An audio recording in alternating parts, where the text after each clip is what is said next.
Hey, y'all, and welcome back to Tales from the Table Studios. We've been gone for a little bit, but we're really excited to be back here now with another fantastic game and a great cause. So that's going to be a great time. I don't want to spend too much time because I know we're a few minutes behind right now. We are everywhere today, which is really exciting. Very hyped for our first time. We're popping up in a bunch of places. I think that's all I'm allowed to say, or else we get in trouble. But it's fine, truly. With that, we're going to be here raising money for Races, which is a fantastic organization, which is helping to raise money to support people who are currently under fire from our, if you will pardon my language, absolute bullshit of an administration. We hate it, and we're here to do everything we can to provide support and help. To that end, if you do feel the need, the desire to make a donation on top of being a wonderful, amazing thing that is incredibly appreciated, it also can have some pretty cool benefits as well. Not me stalling for time as I find these. Because they are here somewhere. Okay, so if you donate $5, you will be able to give any of our wonderful players here a Fabula point. If you donate $10, you'll be able to give any villain on scene an Ultima point. Fabula and Ultima points essentially allow for rerolls. They can allow for villains to do some really nasty stuff, and for the party, it allows us to add things to the canon, change parts of the story. It's a really cool mechanic you'll get to see more of. For $20, everyone gets a Fabula point, which is really, really exciting as well. On top of all of that, it helps people who need it right now, which I think is the big important bit. If you can't donate, that's okay. You can still go about supporting this in a lot of different ways, the biggest of which is letting other people know about it. The more people who know, the more people who can show up, the more people who can provide support. Post it on socials, tell your friends about it, shout it from the rooftops. We still haven't figured out how to shout links from the rooftops yet, but I promise our best minds are on it.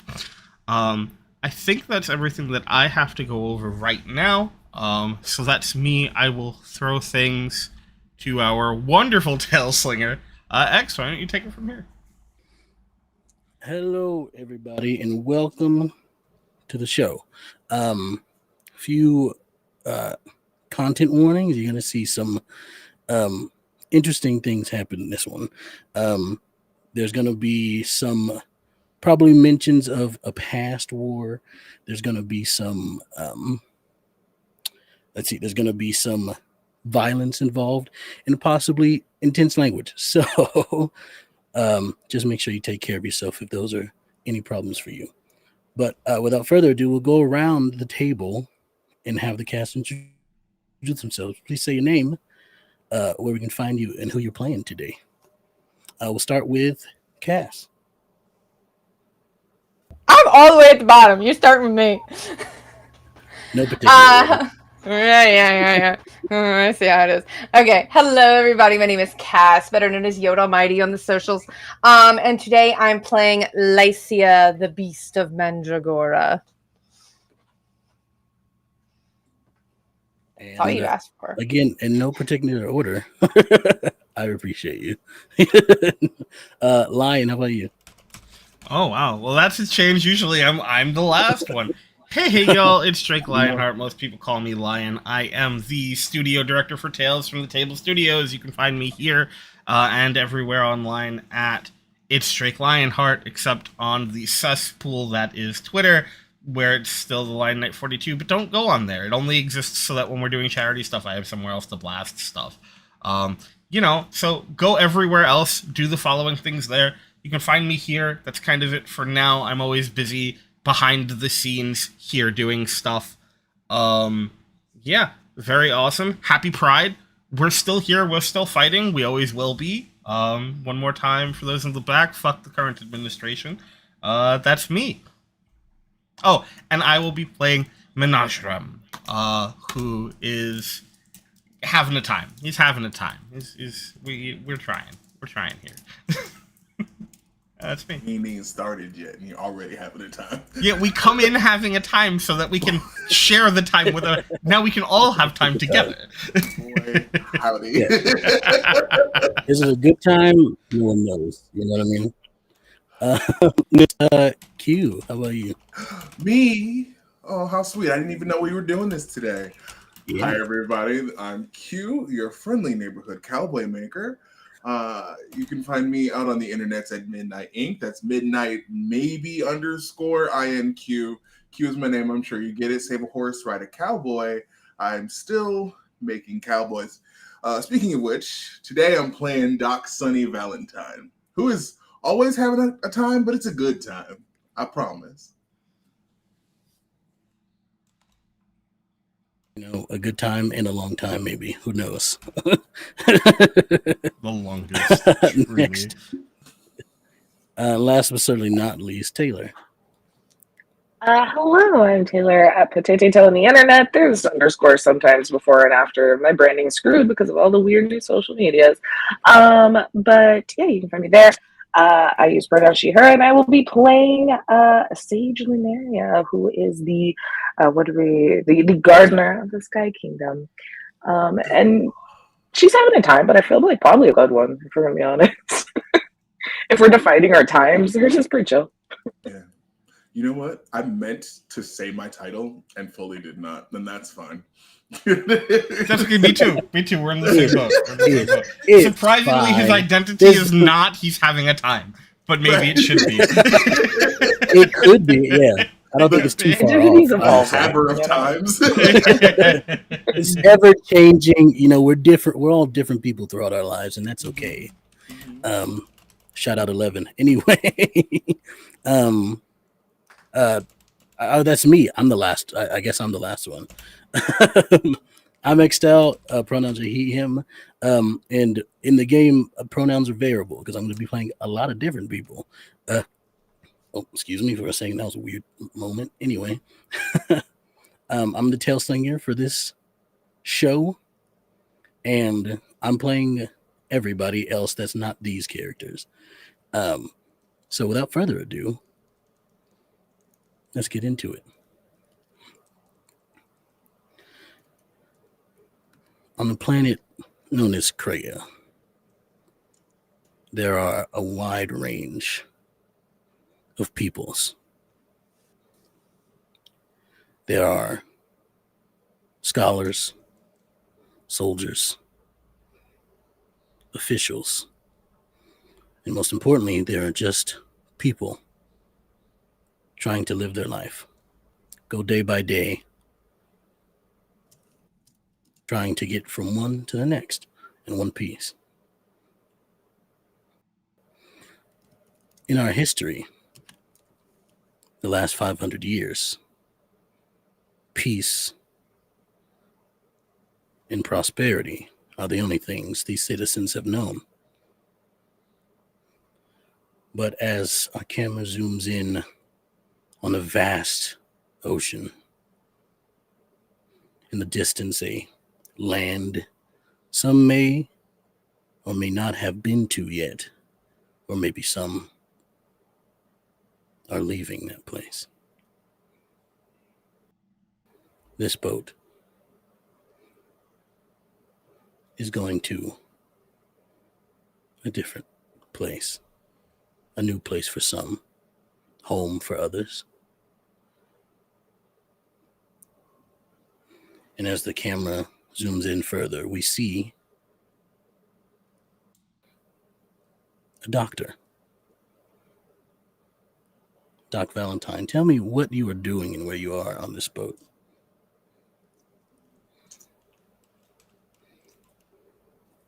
Doc Valentine is just waking up. By that, I mean there's a large shape that is wrapped around a coffin. When they first made it onto the ship, it was strapped to his back. But as they have moved and traveled, you put it in front of him and sort of wrapped around it protectively and didn't move from the top deck of the ship. And it has not done anything like this whole time.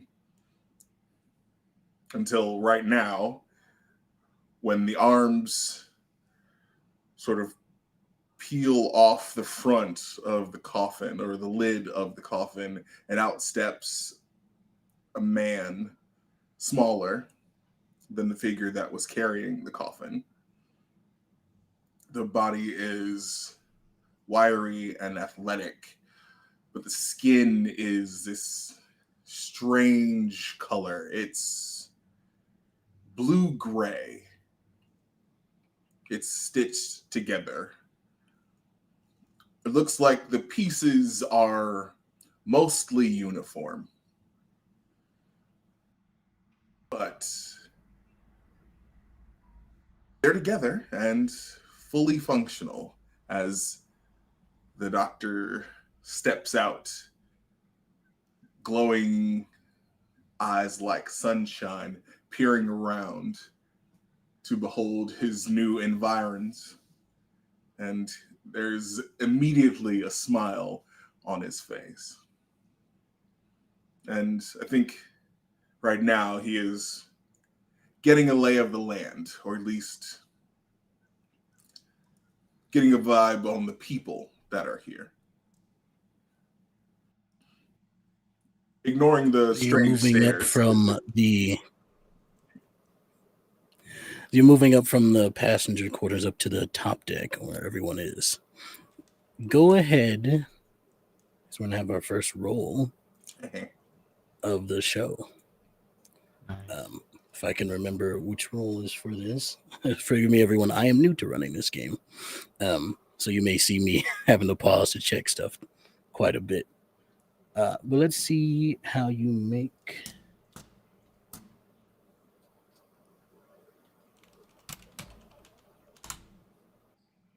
let's go your insight plus your insight. Hell yeah. You're looking for a... Did I send you my meme? 1 second. I thought I did, but I could be wrong.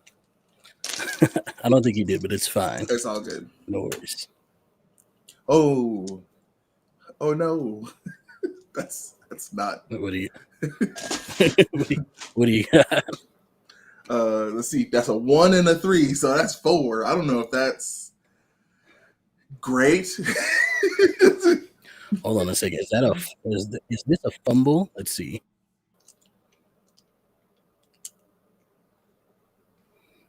Oh no, okay. I believe a fumble is when both show a 1. So you're good. Okay. Luckily, this is not too hard of a check here. This is not too hard of a check here.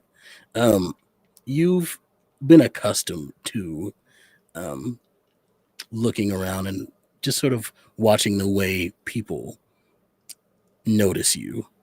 And there are a couple of looks that come your way, but none seem to linger too long. There's a lot of people on this ship that seem to have a business of their own that they don't want people prying into. So they've mostly taken to I'll leave you alone if you leave me alone type of vibe.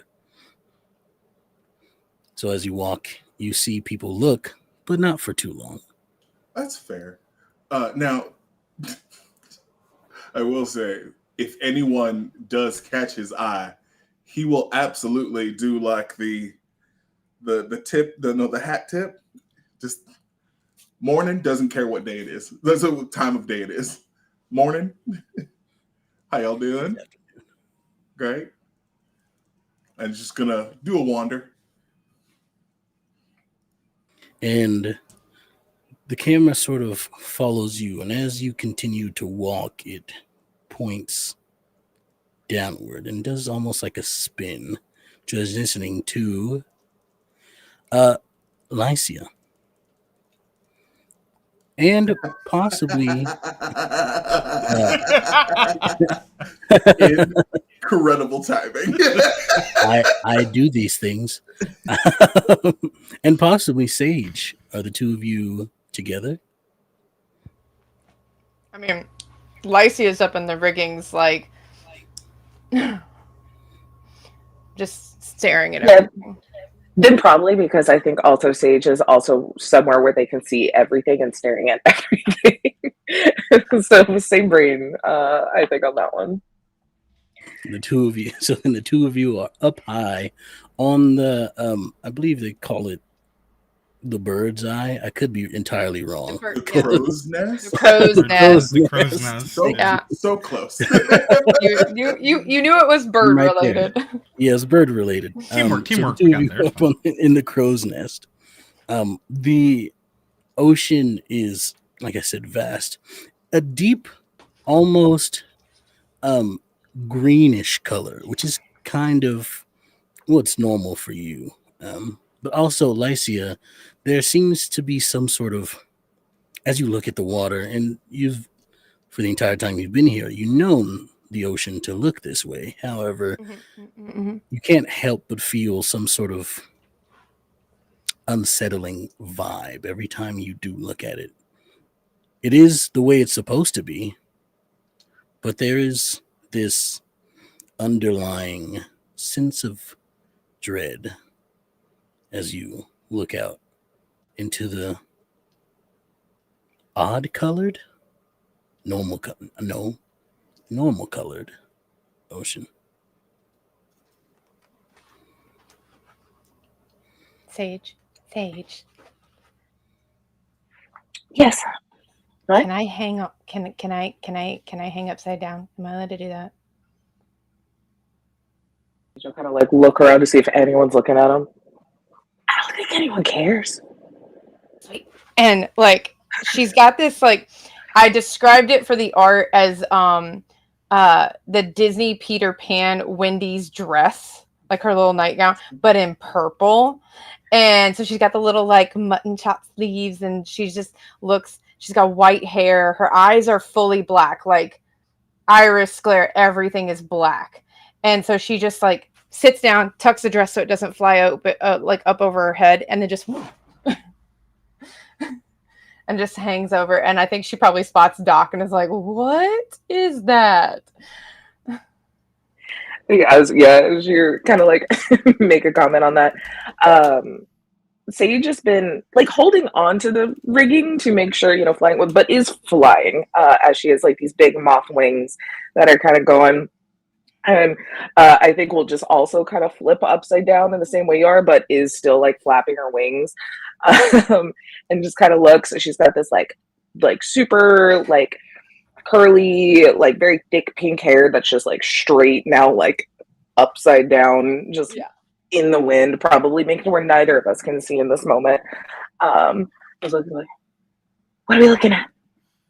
The blue person. I've not seen. Well, okay, so there are blue people, but like I haven't seen that kind of blue person. And they're like yeah. Is that a coffin? I think that was a coffin, Sage. Interesting. Is that normal?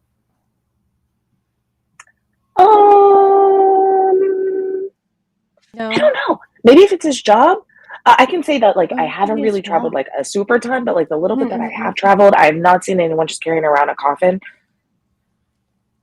Is it rude to ask? I mean, maybe we like start with like, oh, so like, what are you traveling for? Work? And then if that doesn't give us an answer, then it's like, cool. Why are you carrying around a coffin? Yeah. Okay. So, do you think he will call me unsettling like everybody else did? I think there's a really like a much higher chance that they won't. Yeah.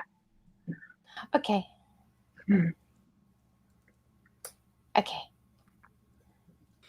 If he's looking up, I wave. Back at you with also like these almost black eyes. No, you're fine. If Doc looks up, I wave excitedly. Morning. Good morning. It's not the morning. Hey, listen, any time of day can be morning if you've just woken up. That's such a good point. Is that how time works? I mean, hey, time is what you make of it, really. Sage, Is it fun up there? Yeah. He looks at his boots. Are y'all wearing shoes? No. I didn't think so. Probably not. I didn't think so. Criminally opposed to shoes over here. Tough So I think- vibe. Right. So I think Dog just sort of kicks off his boots and is just going to scramble up.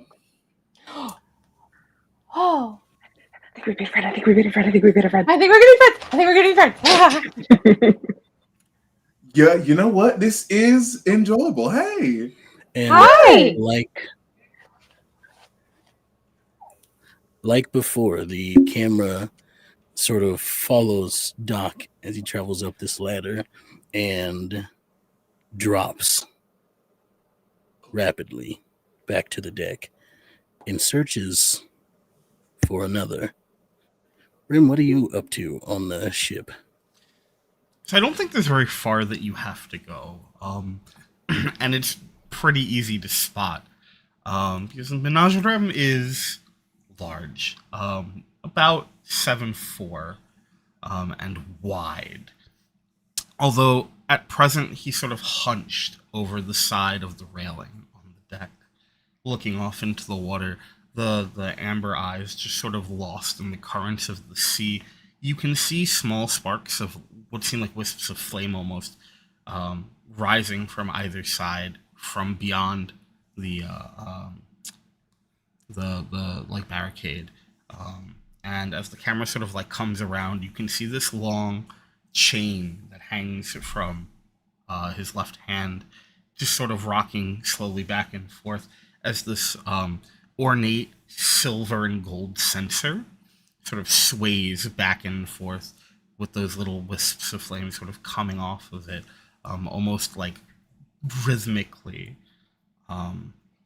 As the camera sort of like pans back a bit more, you get a better look at his sort of like slightly paler like face and the sunken cheeks. He's clearly a little bit on the older side, the wispy bits of like hair that come off the chin, and his mane is just this long, like about shoulder length mix of like oranges and reds and dark browns that look almost like the remnants of a campfire.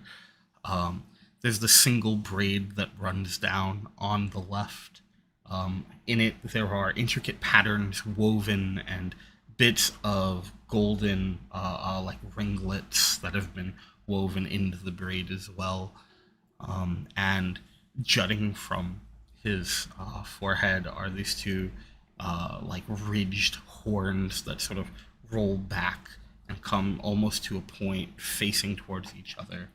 And I think that for a moment, besides that he's just still, clearly contemplative, but it's as the voices coming from not too far sort of capture his attention that very, very slowly the large figure, still mostly hunched, just sort of like turns, still leaning against the side, sensor still over the side, and as he does, there's a soft rattling, and he just kind of looks up to see Doc like climbing, and what is otherwise a very like sullen, serious looking face, you see the lips part just a bit at the end, and that little like fang tipped grin of amusement.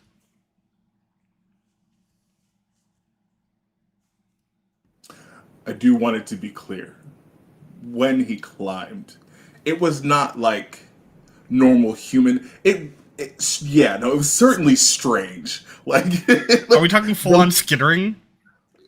I think a little bit, but more like galloping, except up the ropes. You know what I mean? It's hard to say. The limbs moved strangely. I need you to know that I'm now only picturing when Edward in Twilight climbs up a tree.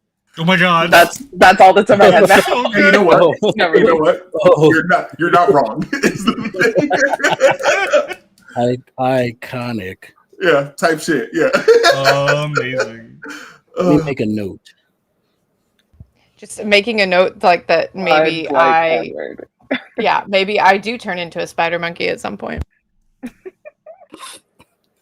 And that's the show, everybody. Thanks for coming by. We got a good 20 minutes in. It's okay. What am I going to do with you? So yeah, the four of you, or the three of you, find yourself up in the crow's nest. While you do notice a lion person, sort of looking up at you and basking in the chaos that follows your interactions. I think Sage's antennas like lead her attention, like they just kind of like click over, and then the rest of her head looks like they're thinking faster than she is in this moment. Love that. Whoa. Love that. I think Doc has flipped down, just like climbed up and then hooked legs in, flipped down, manages to save the hat because obviously you have to. Yeah. Question, both for X and Lion. Are the lion folk known? They are, you especially. I'd say Lycia probably the least knowing of this. You understand that the lion folk, while you probably have seen them here and there on this continent, this continent known as, why am I blanking on the name? Eros. There we go. Know that they tend to populate the other continent of Inra. There is, it's not uncommon entirely, at least, to see a lion folk here and there. Mostly, you probably see one or two. They don't tend to come often, but in your life, you've seen them quite a few times. Right. Okay. So this would definitely be like, why are you here for you? Far. Now, the question bringing Lion into this. Would there be a greeting one might know of your language? And two, would it be viewed as disrespectful to use it as a non-lion type person? So I have a question to Yeah, that question, because nothing can ever be easy. How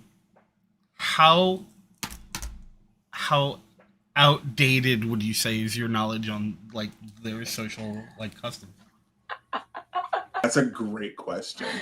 I think it may have been a few decades since he was like steeped in it. You know what I mean? Like had like a lot of active interaction. But he's definitely spent some time. So he would know. So a few decades out probably. So flamey-o, hot man. I think that then based on the timing of that, I think that generally, it's thought to be, as far as you're aware, it's thought to be kind of, not necessarily a bad thing, but it's definitely seen as strange a lot of the time, for someone who doesn't know the person. Gotcha. To do so, but I think you also would be aware that there is kind of an interesting like social divide in that, where for some it's something that they're like, oh, that's really cool that you know that, whereas for other parts of the community it's like that's not you. Why would you do that? Okay, cool. Yeah. So then that is his vibe check. Okay. There you go. Yeah. Perfect. We love it. Yeah. So I'd like to make a change to what I said earlier.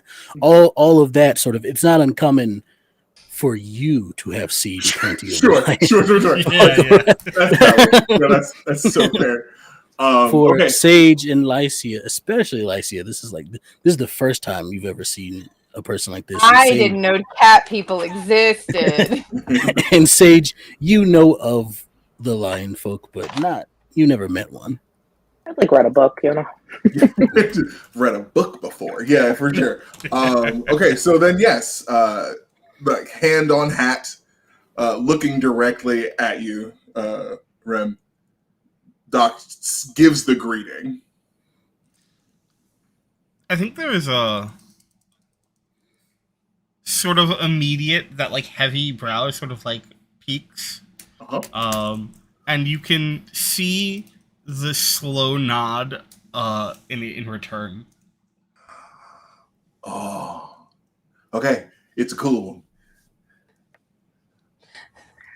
I think, Blaine, if you will, your character, while standing down there, kind of looking up, attention a little distracted from the ground, you feel like a nudge. Like how tall? How tall is your character? Oh, he's above 7 feet. He's like I think, Okay. So he's like I mean, 7.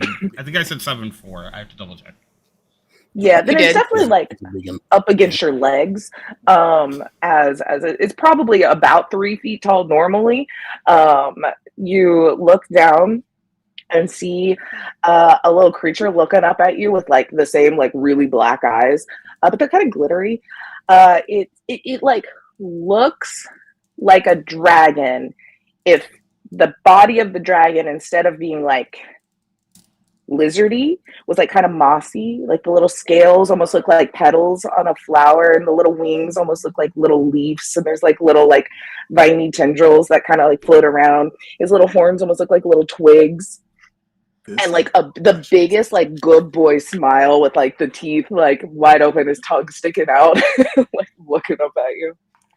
My goodness, I think there is that very very like quick look down, but immediately upon like taking in what is beside him, I think there is a moment where you see the like a big wide, very warm smile. And he sort of like sweeps the long flowing white like coat that he wears out to like kneel down a bit and get as close to being like face to face as possible. Am I frozen? I look like I'm frozen. Give me one moment. I will fix that. Uh-oh. Slight technical difficulties. Wouldn't be a stream without you're muted, Q, I think.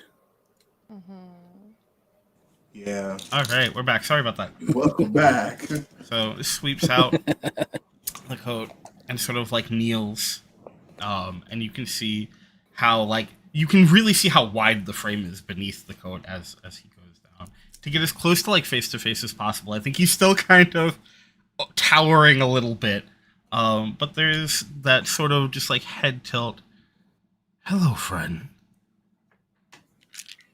You just like, instead of like the dog breath smell, it smells like wet earth, you know, like it just smells like mud and dirt in your face, as it just is like the biggest like lick. And his tongue like definitely looks like also like a plant. Like what are those ones that are like really cool that kind of like the leaves like curl up, and then when you touch them they like plop out, you know? It's kind of like that. His tongue like uncurls, big lick, curls back up into his mouth. Yeah, I think there's a moment where the eyes go wide just before the tongue hits, and then just the big heaving sort of laugh. And then he reaches down and he sort of like pats their head. Like Sage kind of like flutters down, still upside down, and kind of gets in. It's like, oh, Petunia seems to like you. Well, good. I wouldn't want to be on Petunia's wrong side. And then another sort of like little happy like jump. I guess we're going down, and just legs legs detach and just flip, drop. Morning. Good morning. Sage will reacclimate to the proper direction up. And very I think slowly. like No, please. Lycia's like scrambled down, and it to Sage's 3 feet. Lycia is like 4'11", and is just.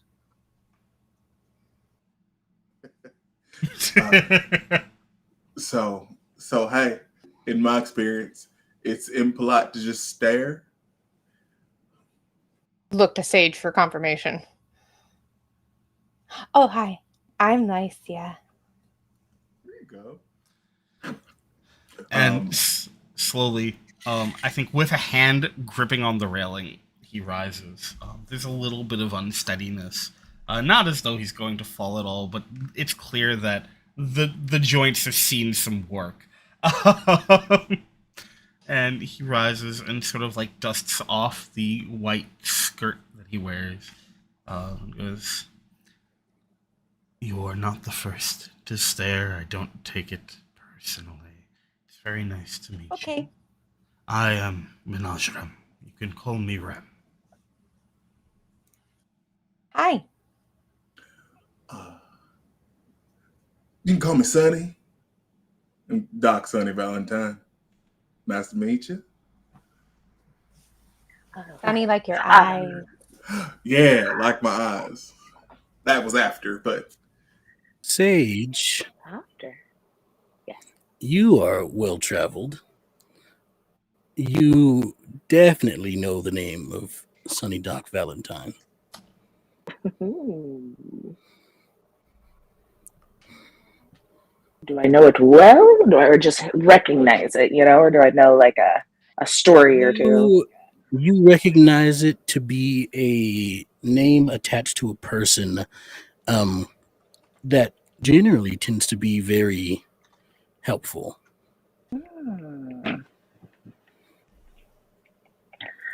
Yeah, then I think. Let's correct me if I'm wrong there, Q. But yeah, he's here to help. Yeah, then I think after hearing that kind of intro, she stands up a little straight, her little antennas like go up her high school. She's like, Doc said, "I've heard of you. Like I've heard a lot of really good things about you." I'm Sage, so sorry. And we'll like quickly handshake everyone. Oh yeah, for sure. They'll accept the hand. Nice to meet you. You said good things, so that's good. Probably, gussied up, for a story. We really love a tall tale, but I'm glad to hear my name's out there still.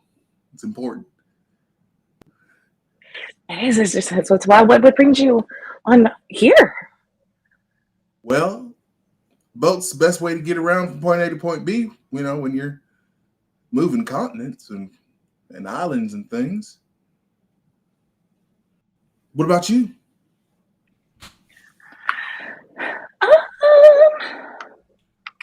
Adventure, vacation. Really depends on the mood, I guess. Okay, so those were two different things: adventure, vacation. Oh, well, I don't get out a lot, so I think both get to be both. It's like a little break from home. Okay, I like home, but gotcha. So a vacation away, you're going on an adventure. Okay, yeah, no, I see it. I see the through line on that. Sage is taking me with him. Oh well. Are you a traveler too? No. Oh, so first adventure then. First anything. Oh, how precious. Well, I wish you safe travels. Quick clarification. Are we heading back or are we leaving from home? You are heading. What point in the travel? You are heading to the port that this ship will be landing in is to the kingdom of the northern kingdom of the Crescent Moon. That's what it was. Okay, I can't remember which one. Yeah. So same continent, just different kingdom. The Sky Kingdom tends to float around the continent, so sometimes you have to take various means of travel to get to other places. Sometimes it's super close, sometimes it's very far away. It's far away. What about you, Ram? I am just following where the wind leads for now. Oh, I like that. I do that a lot. Uh-huh. Sometimes the wind tells me to go one way and then the other, and then sometimes they argue about where they want to go and where they want me to go, and then that's a whole ordeal. But that's fine. They can North and south winds don't get along. I see ya. Yeah. Something piques your interest. Uh-huh. Sort of screams at you in your mind. Oh, I don't like that. This sinking feeling. And it tells you, not in words or anything, just a feeling that something is very wrong here. And before you can fully settle into that feeling, before you can fully interpret it, you all see another ship line up alongside you on the opposite side from you. Sage. Hooks are thrown and sink into the planks. And people start to board from the other ship. Oh, That's not good. All right, everybody, Oh, my friends. be cool, and this will go real smoothly. I'm just here for your valuables. And if you try to do anything, then possibly your lives. So let's not be heroes. The pirates start to go around the ship with bags open, collecting things. What do you do? Yes, Doc Valentine, what do you got going on? So the guy who was speaking, where's he at? Oh God. He's stepped onto the ship. He seems to be actually one of the subordinate pirates, while the person you probably presume to be the captain, given the difference in clothing, where the other ones just sort of wear the bandanas and the baggy cloth pants, and some of them have on a shirt, some of them have on just a vest, but this one is decked out in ornate jewelry, a nice coat on over the rest of his clothes, and of course the signature captain's hat. But he just sort of stands there as the rest of them do the job. Okay. Now, is the captain on our ship now too, or is he on the other Yes. ship? Oh, perfect. He's on the other ship. Okay, great. All right. So like hands in his pockets, Doc Valentine is gonna walk towards the captain. Mhm. Hey, Captain. Listen, I know you and yours are looking for, plunder, treasures, riches. But this here is just a normal vessel. Lots of innocent passengers here. So I think you should get your kin on over back to your ship, and be about your way. He sort of looks to the side. And what are you going to do about it if I don't? Well, sir, well, I guess I'm gonna have to teach you a lesson. And at that, let's roll initiative. Oh yeah. Okay. New game. Who dis? How do I roll initiative? All right. So for initiative here, and feel free to jump in if I get something messed up. So you're going to perform a group initiative check. We're going to go off of the leader's check. Will be the one that's kind of the group leader, so to speak. Which in this case, I believe is good. It's good to say that it's probably It's me. what happened is everybody will make an initiative check. So add your initiative modifier to your roll. The leader will have a difficulty of 11, while the rest of you have a difficulty of 10. And so I believe the sort of supporting characters, so to speak, in the initiative roll, if you pass, I believe that adds a point to the total for the leader's check. So all of you go ahead and make a check. Q, your difficulty will be 11. Okay. The rest of you will have a 10. What stats am I using? I believe it is on dexterity and insight. Sorry. Okay.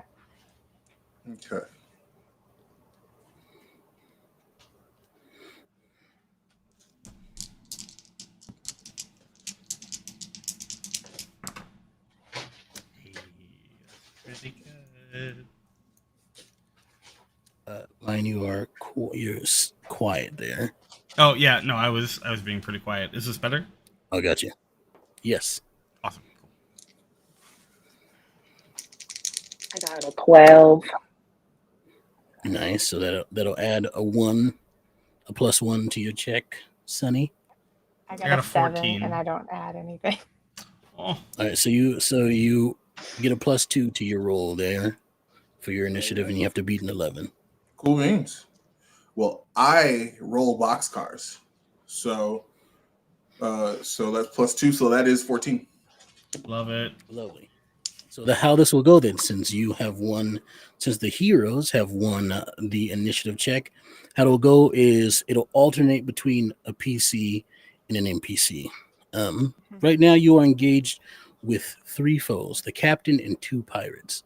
So the first, and sort of similar to those of us who have played in the Path of the Fates, similar to that, where it's a slot rather than a set initiative for each character.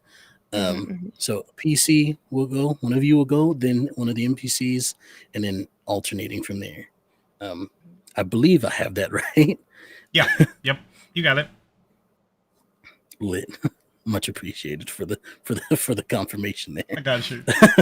So, seeing as how the doc is the closest one, and sort of the one who initiated this thing, I think it is narratively appropriate for him to go first. Although any of you could go first if you would all prefer that. I mean, we have an opening volley, with the captain, so I would like to go ahead if that's all right with everybody. Yeah, go for it. Okay. So yeah, we're gonna go ahead and punch him in the face. So again, Sonny's hands are in his pockets as he's been just casually strolling up to the captain. However, as he gets closer, the arms come out, and then you see some of the stitches open up, and around his fists come just sort of like bony plates that seem to glow with that same golden light that you see on his eyes. And I have to find the spell, but we're going to do magic about it. Ooh. See if I have Love to see a magic punch. Yeah. All right, here we go. Okay. Heck yeah. So yeah. So we're gonna cast Lux. I focus my inner energy into a barrage of blinding soul rays.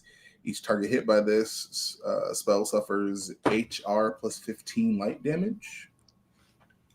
Yeah. So high roll. Ooh, So that's whatever. fun. So go ahead. Yeah. So, yeah, the high roll for you. So go ahead and make your accuracy check, which will be whatever the spell calls for, whatever stats the spell calls for, and add whatever modifier to that. And out of that roll, correct me if I'm wrong, line. Out of that roll, whichever number was the highest, that's what you add the plus 15 to. Yeah. Heck Yeah. HR is whatever die gives you the biggest number. Okay, and I'm spending 30 MP, but because I have Magistatic, after I pay the MP cost of a spell, if I'm driving through my personal vehicle, which for those at home, we're doing something a little weird. One of my classes is pilot, and the personal vehicle I'm wielding is my body.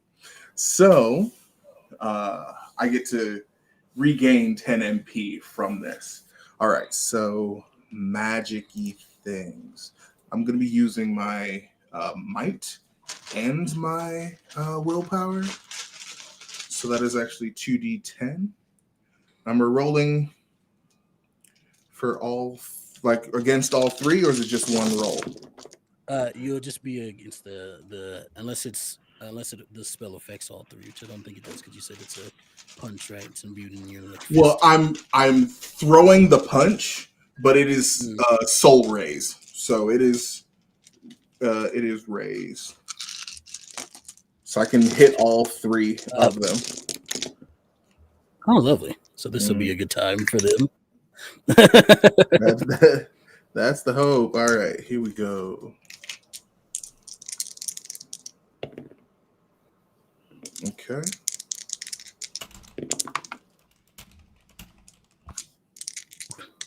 Yeah. Why are you here? You're not supposed to be in this.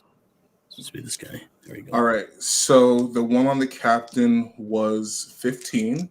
The second guy was a 10. The third one was only an 8. Lovely.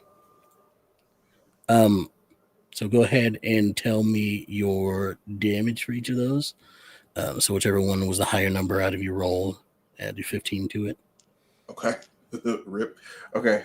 So the first one was a 10. So 25. 25 on the captain. That's a good time. Mm-hmm. And because I'm a revenant and like I'm a specific revenant, they don't have any resistance to this. And this is again light damage, correct? Yeah, it's light damage.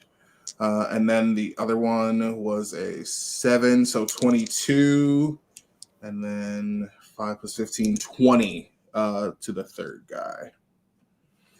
And oh wait, opportunity.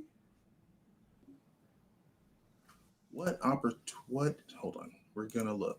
So if you rolled crit, so if your numbers are 6 or higher and the same number, then you gain an opportunity, which you can either do from the static list or the spell has its own opportunity. Yeah. Okay, cool. Yeah. So gotcha. Didn't crit, but still, yeah, those are pretty good. Lovely. So that'll be your turn. You all watch as the doc essentially strolls up to these guys and just whips them with some light magic. And two of them look pretty damaged by the effect. They're still standing and aren't too hurt. The captain, however, stands the strongest. In which it'll be the captain's turn now. As he sort of looks at you and just says, "That's smart," and then he pulls out a sword and slashes at you.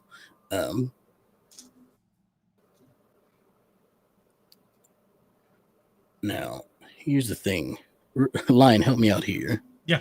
Is there a roll that the players make to try to dodge anything, or is it just against their... No, it's against their defense. You roll against their defense, or you have the number against their defense. So what is your defense there? 11. Lovely. So we're gonna... What am I rolling? Oh yeah, my index. Here we go. That is gonna be... You got a D10 and a D8. Everything will be fine.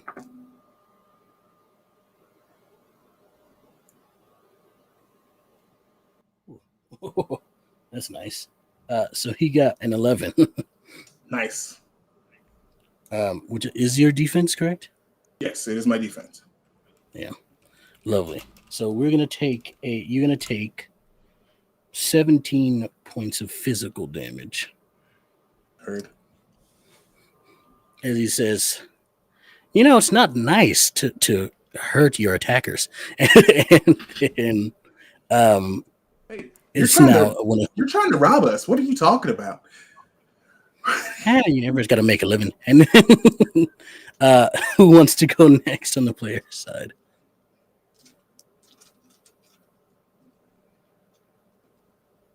I can, I guess. I have so many freaking things as well. This is like level 1, level 5. I have so many options here. Don't worry about any distance that you have. I'm sure you know, but distance is just assumed to be good. It's just you're fine. You can hit them. Beautiful. Especially on the boat. I Not a very big space. think that I would like to. Okay, I'm gonna do a little goofy stuff. So I'm going to plant one of my magic seeds because I am a florist after all. Petunia's been chilling up next to me. I like thematically, I think this will be very cute, but if Petunia does leave me, that will screw me. But I think that I just kind of give like a little scritch on the top of the head, and you start to see a little like bloom come out of like the little mossy dirt patch on the top of her head as I am planting one of my magic seeds, the Ward Waddle, which will give me resistance to physical damage. Because that seems like if we're about to get attacked by pirates, that would be a good idea to have. I also would like to. I'm going to have to spend double the MP cost, but one of my abilities allows me to immediately do an attack or a spell after. So hold on. I got to also take away 20 MP for doing the actual thing. Let me try to note, and then I'll do my math. I think I'm just gonna, like, the same person that is up in Sunny's face. I am going to shoot. They look just like a human. Was that what you said? Like a dude, or like any like specific? Yeah, they're humans. Cool. So they probably don't like any of these things. So I'll just go ahead and start. With some, I'm gonna shoot. You see, she'll kind of, like I said, like pet Petunia's head, and Petunia will then scoot behind her and still staying back. Like doesn't really like move any closer into the fray or anything.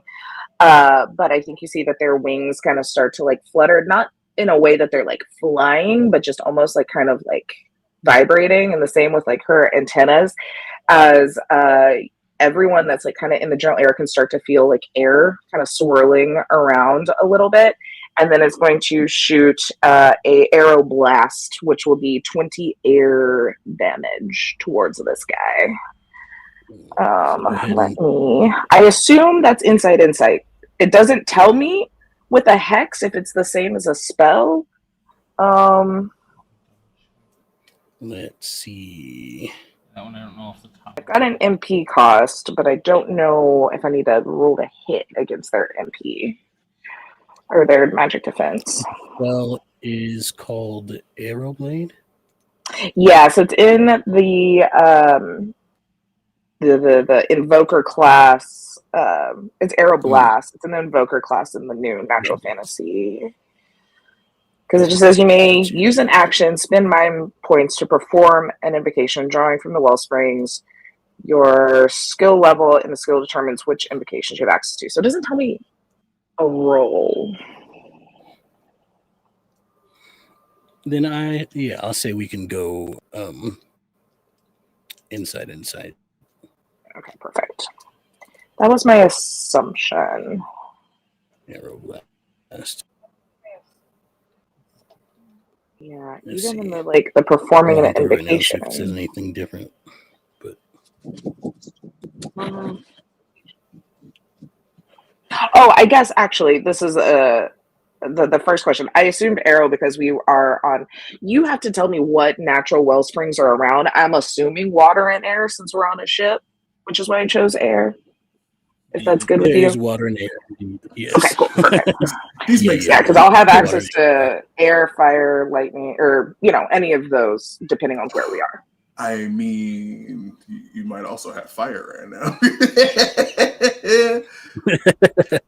This might be true. Yes, you do might feel some small bit of flame that you can draw from, but you're not sure where it's coming from. Like it. It's a very warm air that's getting hucked at him right now. All right, let me do my invocation roll.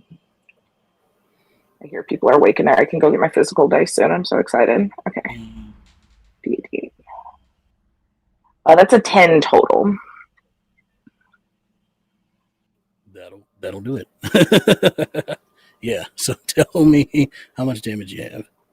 Yeah, so that will be 20 air damage as just a wall of hot air just like obliterates the side of him. And you're aiming this at the captain, correct? Yeah. Whoever's going after Sunny. Yeah, right now that is the captain. Good ball. That's it. Now I gotta see how much MP is. Lovely. It is now. You said you can do a thing before and after. Is there anything else you have, or is that all? No, that was it. Yeah, it was just I have an ability. If I do a Majesty, normally that would be my whole turn, but I can also do a spell. It just costs more. Gotcha. So I did that. So, it is now one of the generic pirates' turns, and they one of them rushes toward. Let me double check something here. Make sure they'll have a different attack they can do.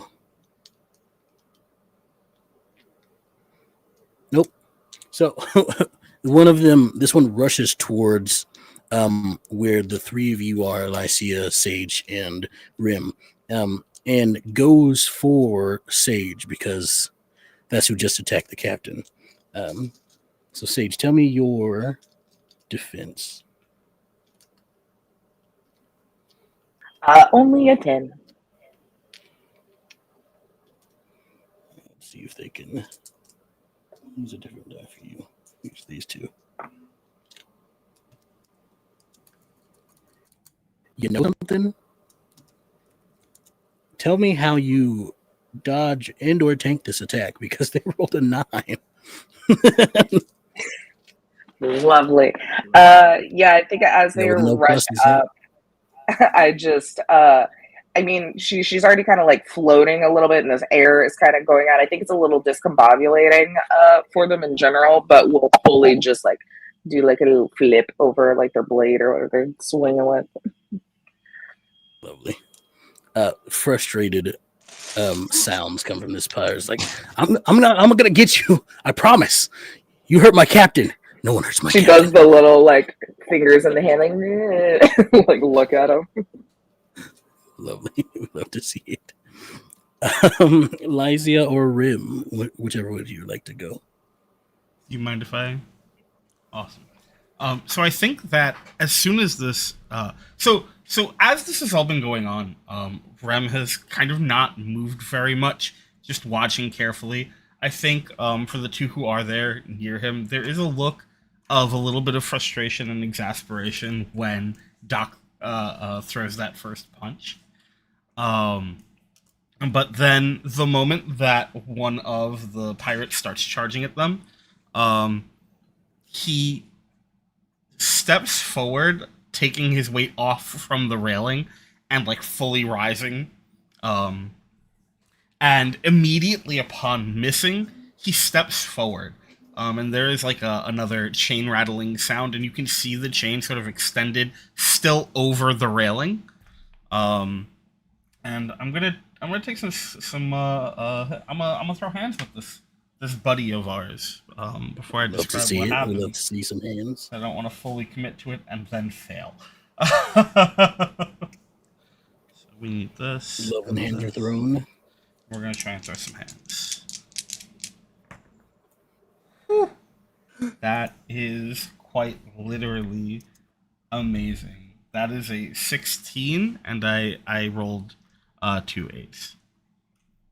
Hell yeah. Oh, lovely. So you got I'm trying to remember what it's called in the book, but so it's still called a critical success. I get an opportunity. Okay, lovely.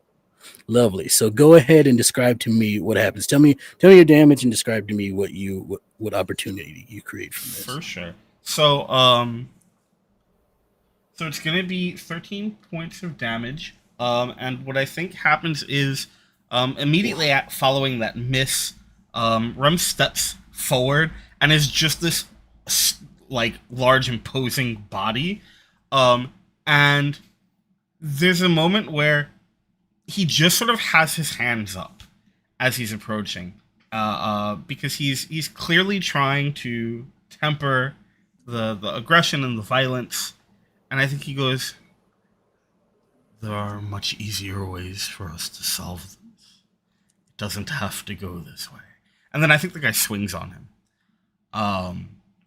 At which point he steps to the side and pulls on the chain that's running from under his sleeve over the railing. So their weapon goes past it. He wraps his arm around and pulls so that the chain is now like holding his wrist, and then proceeds to, with his other fist, which you notice now also has chain wrapped around it, begin to pummel him. And it is just face, chest, face, chest. So that is 13 points of damage. And what I think for my opportunity, what I would like to do is I think I'm going to make him dazed. No, I'm sorry. I think I'm going to make him slowed. I think that he's still sort of tied up in the chain.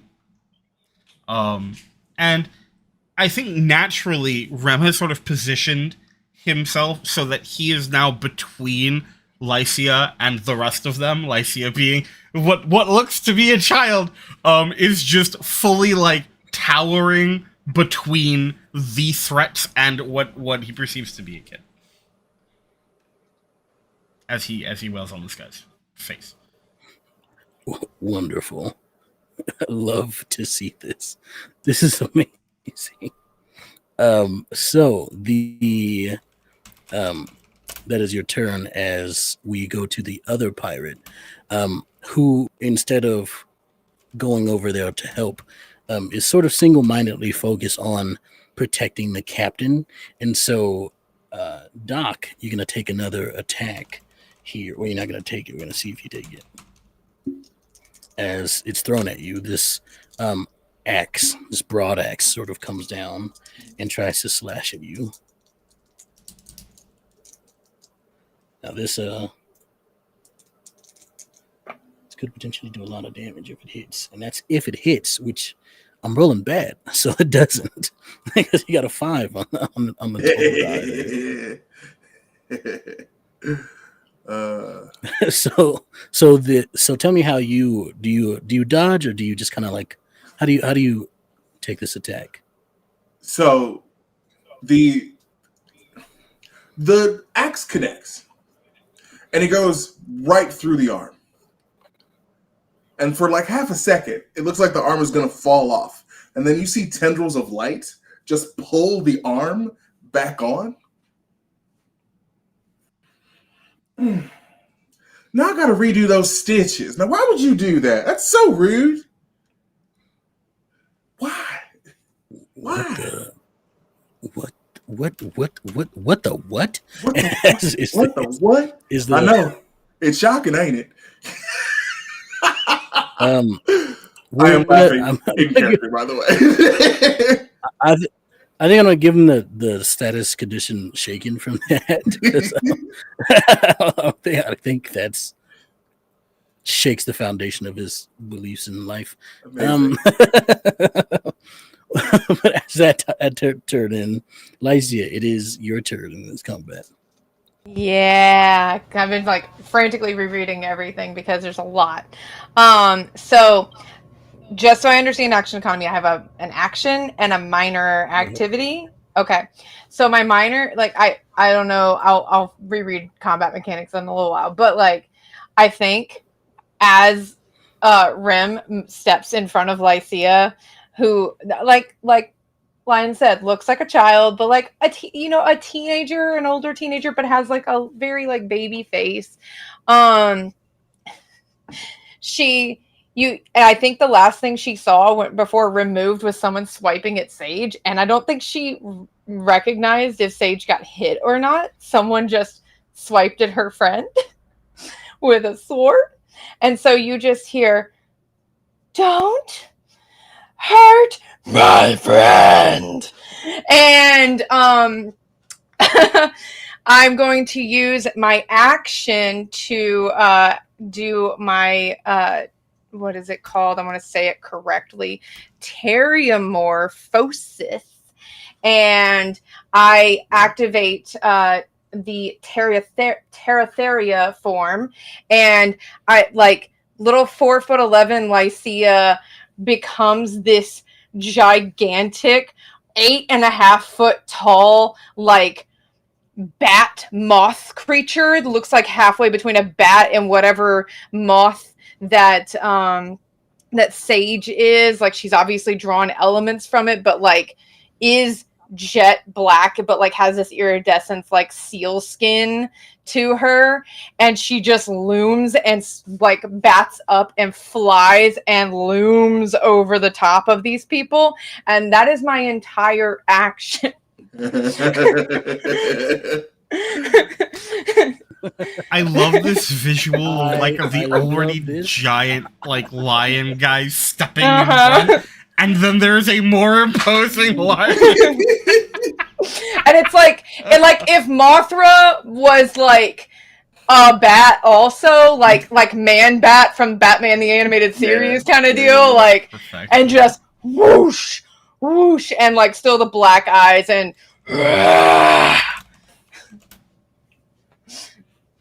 It's that's my turn. quite terrible. I don't even know if Rim, maybe you don't notice this happening behind you because you're too busy pummeling. I'm locked this- in. I'm locked this in. pirate. But you do notice the eyes while also being bludgeoned. This sort of the pirate sort of like also eyes fear. And you don't know if it's from you or from something else. But I feel like you gotta that feel is the wind. case. Yeah, Yeah, there's Yup. definitely wing beats behind you, and you heard me yell. that's true. Yeah, 100%. Yeah, the shadow and the wing beats and the And- yelling. Mhm, Yep. mhm. And with that, the combat is going to come back around to the top, starting with with me. starting with Doc.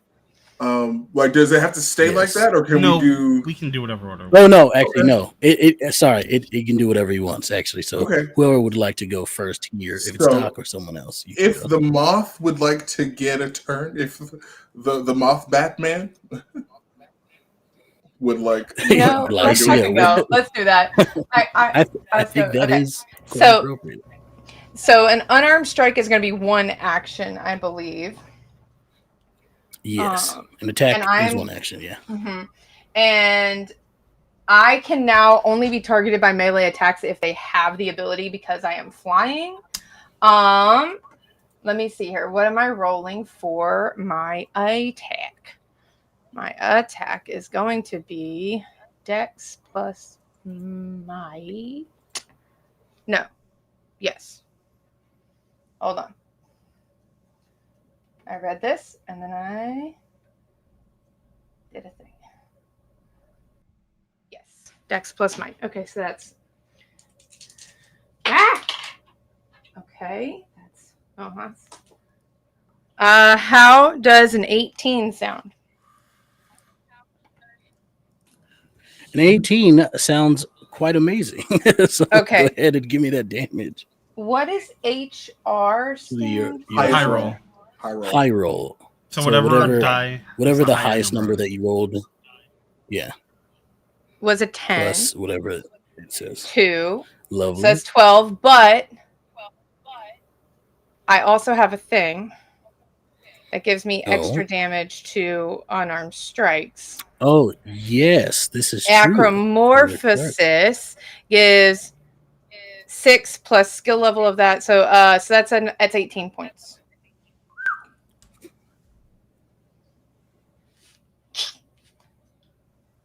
tell me how you take this guy out. I did want to make sure I didn't say it, but I wanted to target the captain. If that was. Oh, you want to go to the captain? Oh, lovely. Okay. So Well, wait, no, wait. Was the captain who swiped at Sage, or is Captain fighting Sunny? No, it's the one that Captain Rim is fighting. currently Oh, I'm pummeling. swiping it. I'm swiping it. The one who swiped at Sage. Yeah, I just kind Tell of me how wing beat, and like there's like the little bat hands have claws, and I just rake down with them, and I eviscerate him. So, Rim, as you are just kind of like head face, head body. There we go. That's the one. Yeah.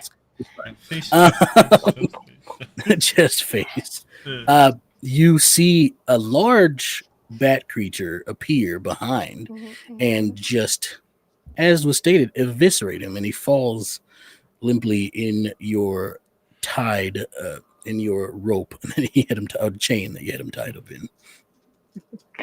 Sage kind of like goes down, just gives him a little kick in the leg, and then like double thumbs up to both of y'all, looking straight up. I think you noticed there is almost like a Rum's shoulders kind of sag a little bit, and the chain like loosens, and what is left of him falls.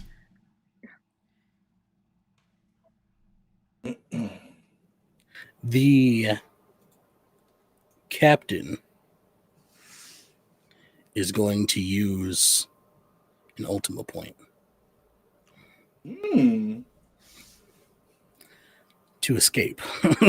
He sees that this is not at all going his way.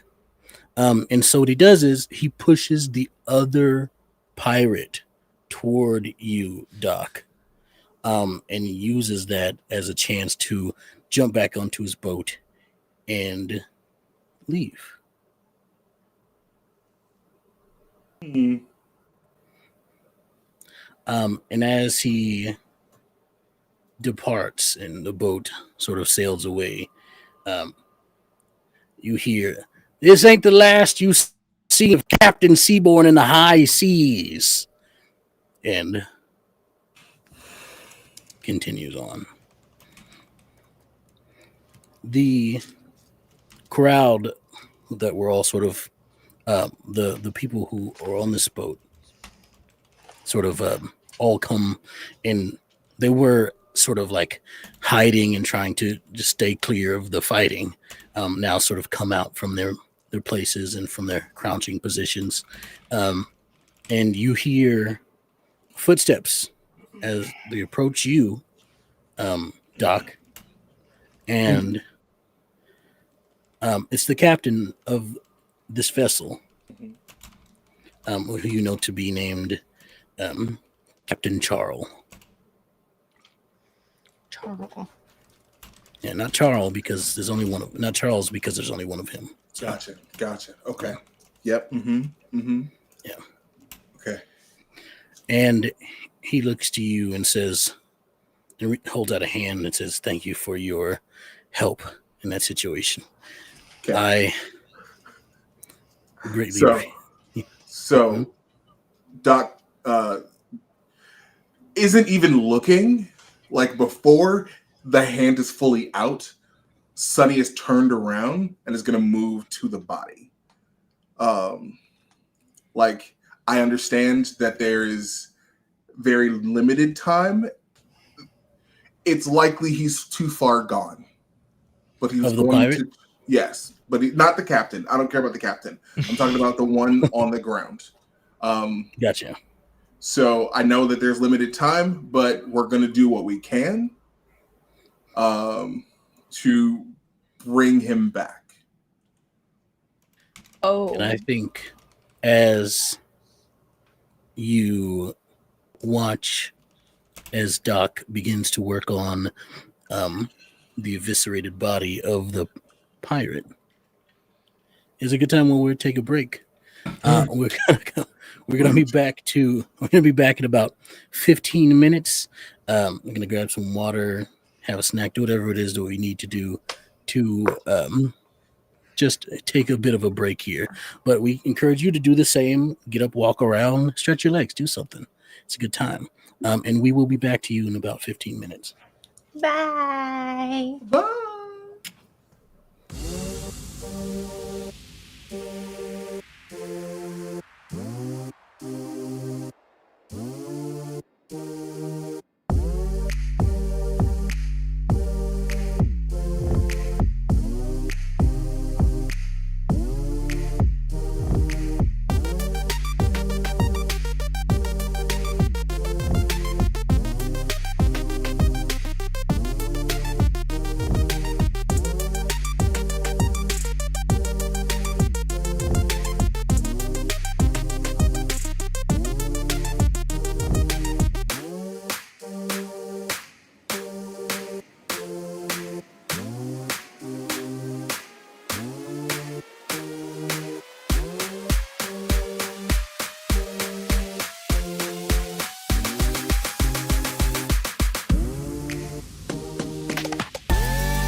It's so We're good. back.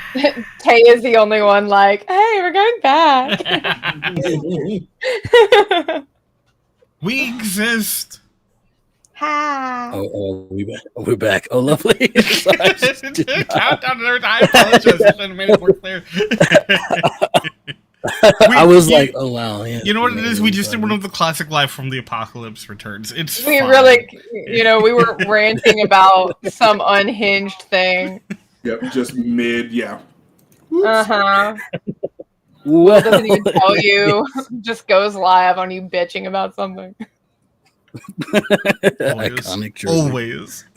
In that case, welcome back everybody to Sundered Skies. Hope you had a good break. We certainly did. As you can tell, we're just chilling. So we hope you had a time to stretch your legs and also chill for a minute. And we're glad to have you back with us and watching our story unfold. I exist sometimes. It's fine. Things leave my brain and enter when they want to. I was going to say something else, but it's gone. So now we'll just continue on with our story. Where last we left off, Doc Sonny Valentine was handling some business with the on his way to the other side pirate. Mm-hmm. So what are you doing to try to mend and save this person? I'm gonna do magic about it. Mm-hmm. All right, what do you got? Was anyone else hurt during that fight? Just you. Just me? Yeah. And Sage took damage. Oh yeah, I thought they Yeah, missed. you didn't get hit. Yeah. Oh, you're It's muted. terrible. You're muted, Taylor. Okay. All right. Yeah. So, if it was just me and this guy, Yeah. then yeah, we'll because I will still do magic about it. So, all right. So it says up to 3 creatures. So I'm assuming I can't double up healing, right? No. Okay. Well, I would say no. I will take time to look at the spell. If you want to spend a Fabula point to do so, which you have 4. I don't know if you're the 4 of you got a Fabula point when the captain entered the scene. So you do have 4 Fabula points. So if you'd like to use a Fabula point to I'll allow to, because it does say use a skill. There's a lot of these effects, but I'll allow this may not always be the case, but I'll allow you to augment a spell with it. I think that's fine, especially in this circumstance when you really are willing and trying to will this person to survive. Okay. All right.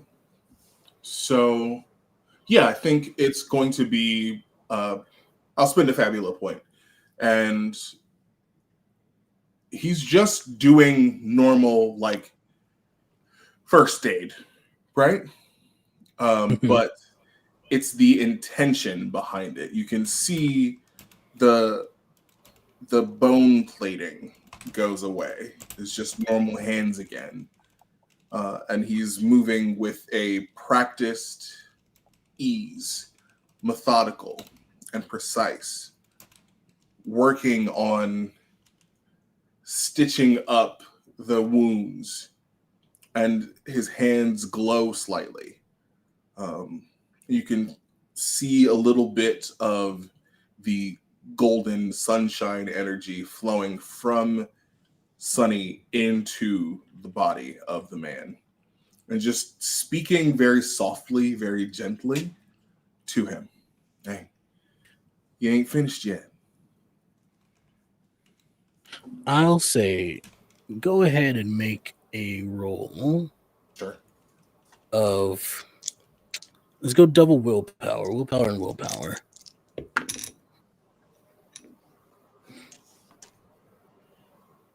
Okay. Since you are using the skill that you have rather than Double 9, baby. speak. That is a critical success.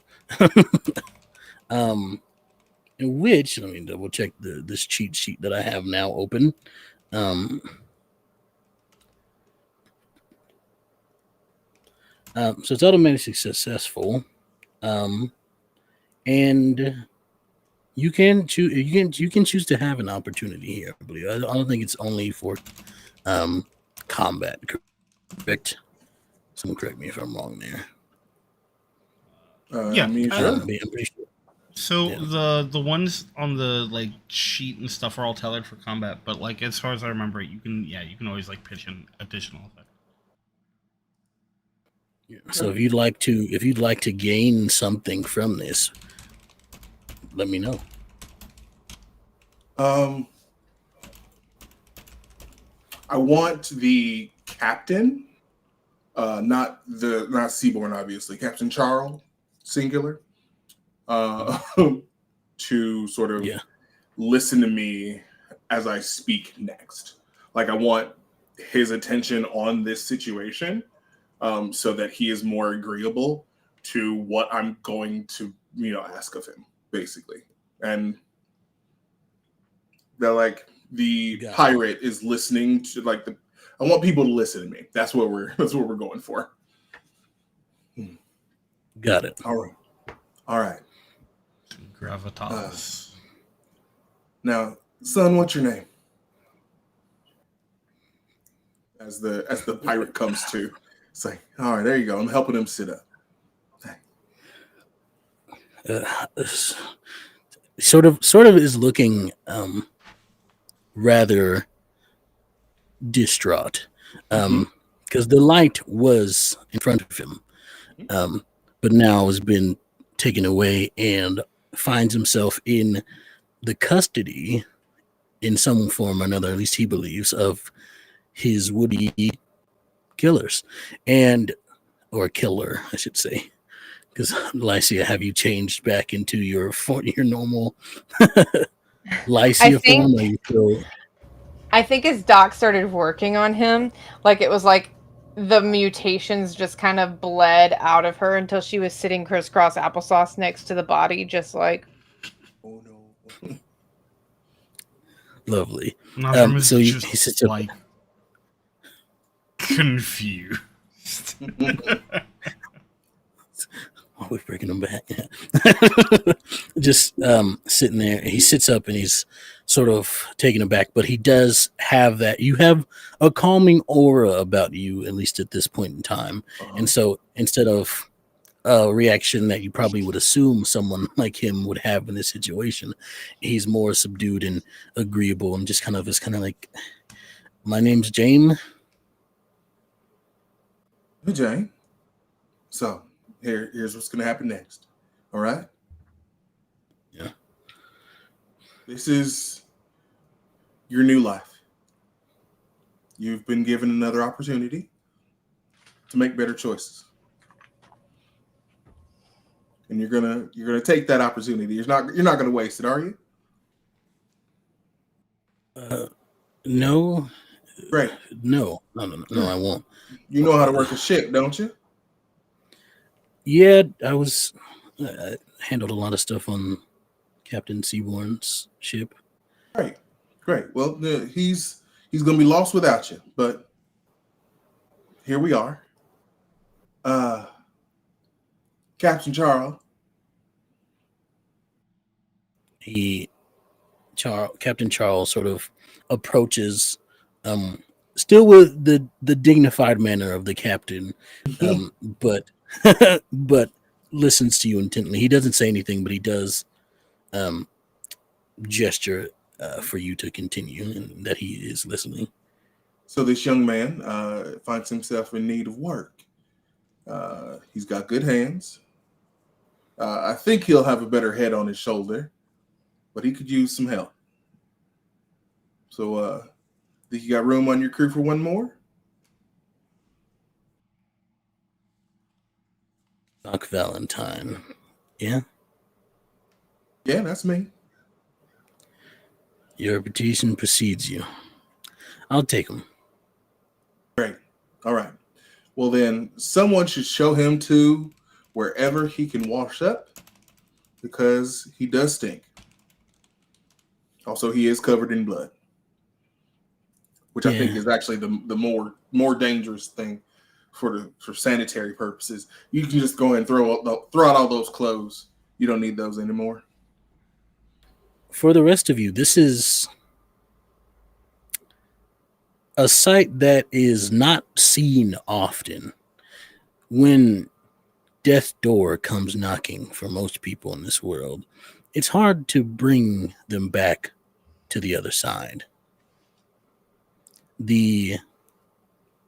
While resurrection, and even saving from the brink of death is pretty, I wouldn't say common, but definitely has been done before in extreme circumstances. With how far he was gone and how long it had been since he received that fatal blow, it is quite astonishing to you for the doc to have fully healed him so easily. And Lycia, Yeah. make a roll. Make a roll for me. As I'm sitting of in the your- pool of blood. Dipping the toes in. No, I'm literally are probably just sitting Make a in roll the for me pool of blood. your iconic. Make a roll for me of your. Let's go insight and willpower. Your difficulty here is going to be a 10.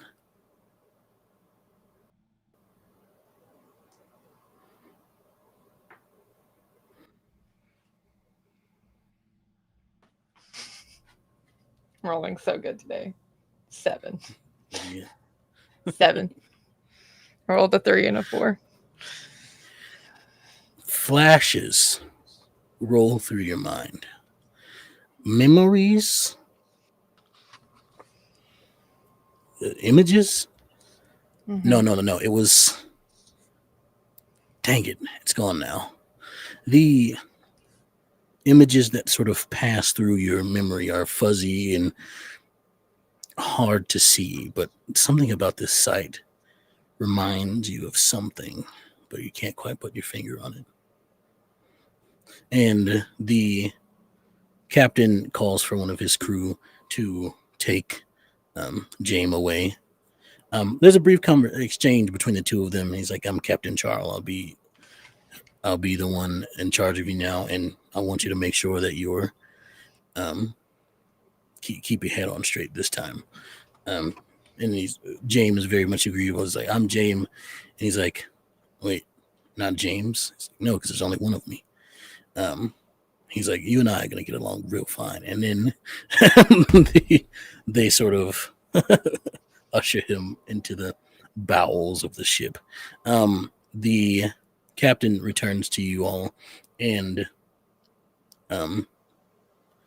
thanks you. Says, "I appreciate you all for your bravery and your resourcefulness in that. My crew and I are not really equipped to handle the problems of the seas. Sometimes we'd assumed that the Captain Seaborn and the high seas were elsewhere, but Okay, well, this is why Captain, not to tell you how to run your ship, but you should get some muscle on here. we would have if we had known he was in these waters. We thought he was somewhere near, but that's neither here nor there. It's just it's been a difficult time. Listen, like my Meemaw used to always say, if you stay ready, you don't have to get ready. All right? So, you keep them on hand. It's a good piece of advice. And Meemaw was full of good advice. Also, can I, if it's okay with you, Cass, can I, pluck Lycia up from the pool of blood so they're not just sitting in it? I think if you do, there's a full body flinch. And her face morphs like it's gonna change again, and then she realizes, oh, you're fine. Yeah, you're safe.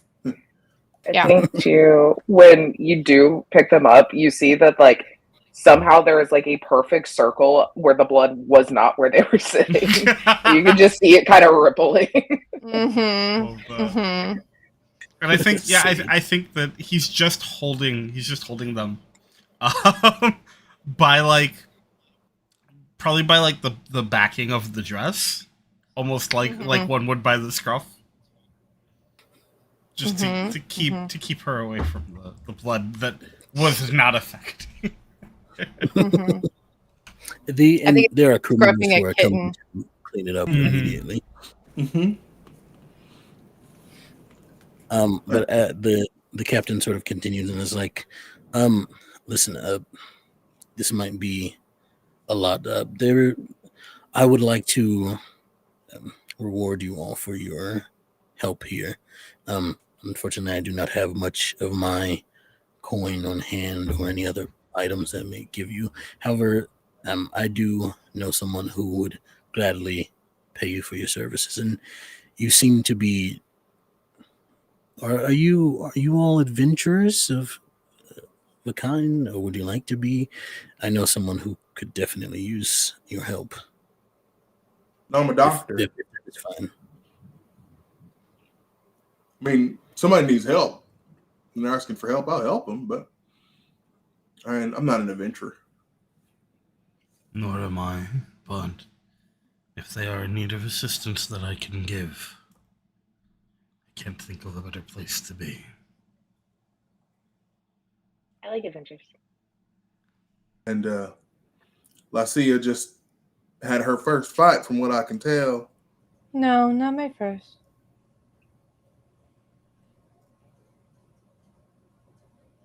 That's fair. You're special. Yeah. Yeah, I got that. All right, so who's this person?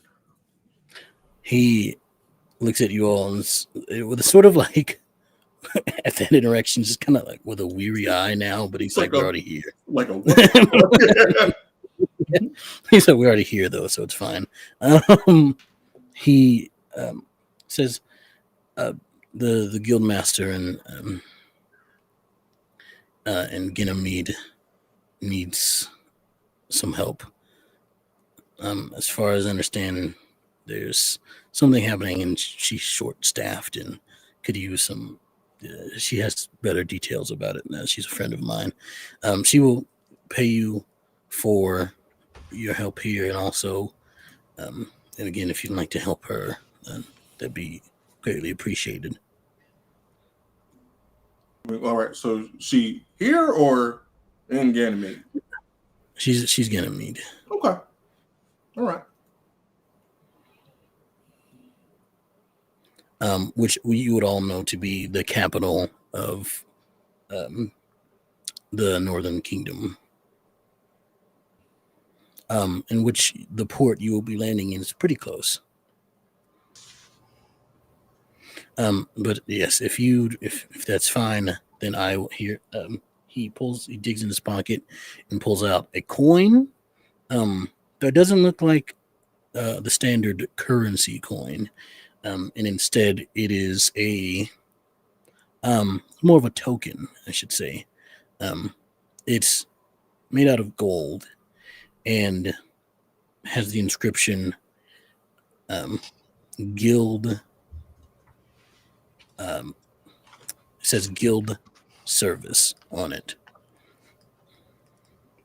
This is she likes to call a marker. It's just a thing she likes to do that lets people know that you have official business with her, so in the guild. So if you present this coin, she's usually pretty hard to get a hold of, but if you present this to whoever's at the reception, I'm pretty sure she'd come pretty fast.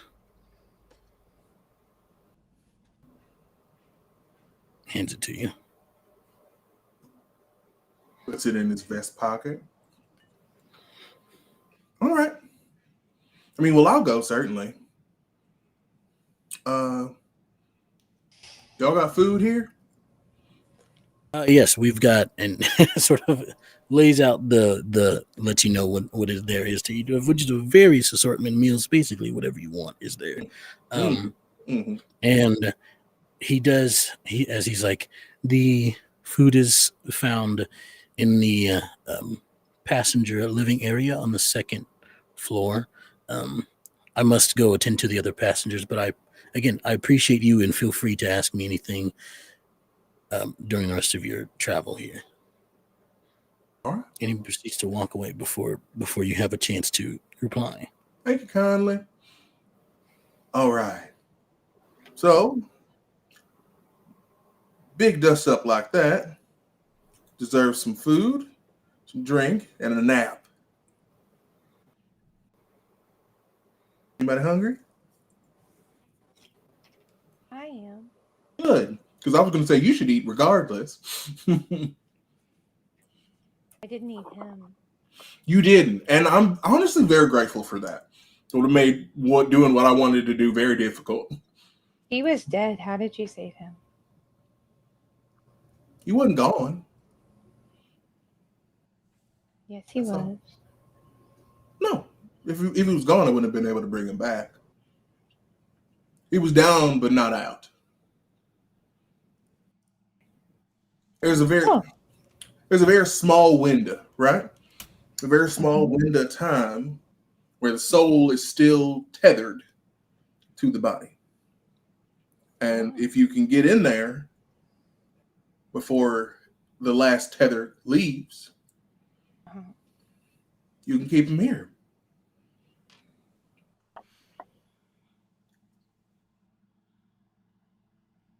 Sage. In this moment in your mind, there's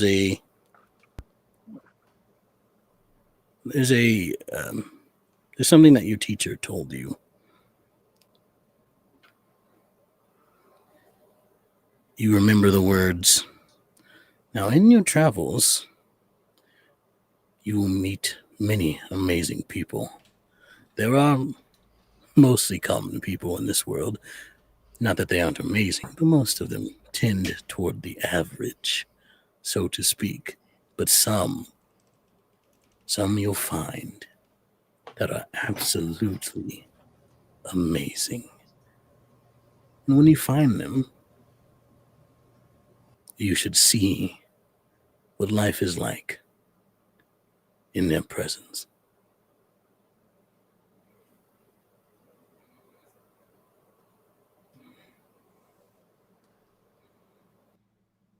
There's a moment that she's just thinking back on this and just like staring up at her a little bit like at Sunny, and then just has like a big smile. If her eyes could get bigger, they would get bigger, and she'll kind of like link arms with Lycia and just like food, and then adventure to the guild. Yes, that's where we're going. Looking at Sunny directly. Sorry, I zoned out. What was the question? We're going to a guild, right? That's our adventure. Right. First step of adventure. That is the first step of the adventure. We got to get the quest. But we're going where the wind takes us, huh? Yeah, absolutely. And kind of like elbows, probably a knee. Honestly. And there's the small smile and the nod. And yes, wherever it takes us. And then slowly, he puts down Lycia. She's still just like, you sure you up for this trip, old man? And there's a moment where it looks like he's legitimately pondering this question. And then he pulls his wrist down, which brings the chain that's still stretched across, and he stomps on it, and the sensor comes arcing pretty high up above, and there's like streaks of flame before he reaches out and like catches it, and then lets it very slowly sort of feed through his hand, so it's just sort of hanging. And he goes, I think I have one or two more in me. Ooh. That was cool. Okay. Is that out of character. Is that sensor tied to a specific rank? Not a specific rank, but you would know that it does have a cultural significance to them. Yes. Okay. Yeah. Gotcha. Yeah. Every you would know for sure. I think with the time you've spent around these people. So every family has one. And usually the like head of household is the one who carries it. So I guess technically rank insofar as that, but like otherwise, yeah. Gotcha. No, like position, no, but like no. familial rank. Okay.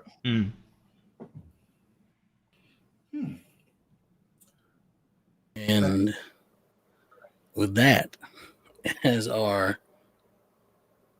newly formed, maybe, who knows, we'll see what the wind takes them, party of heroes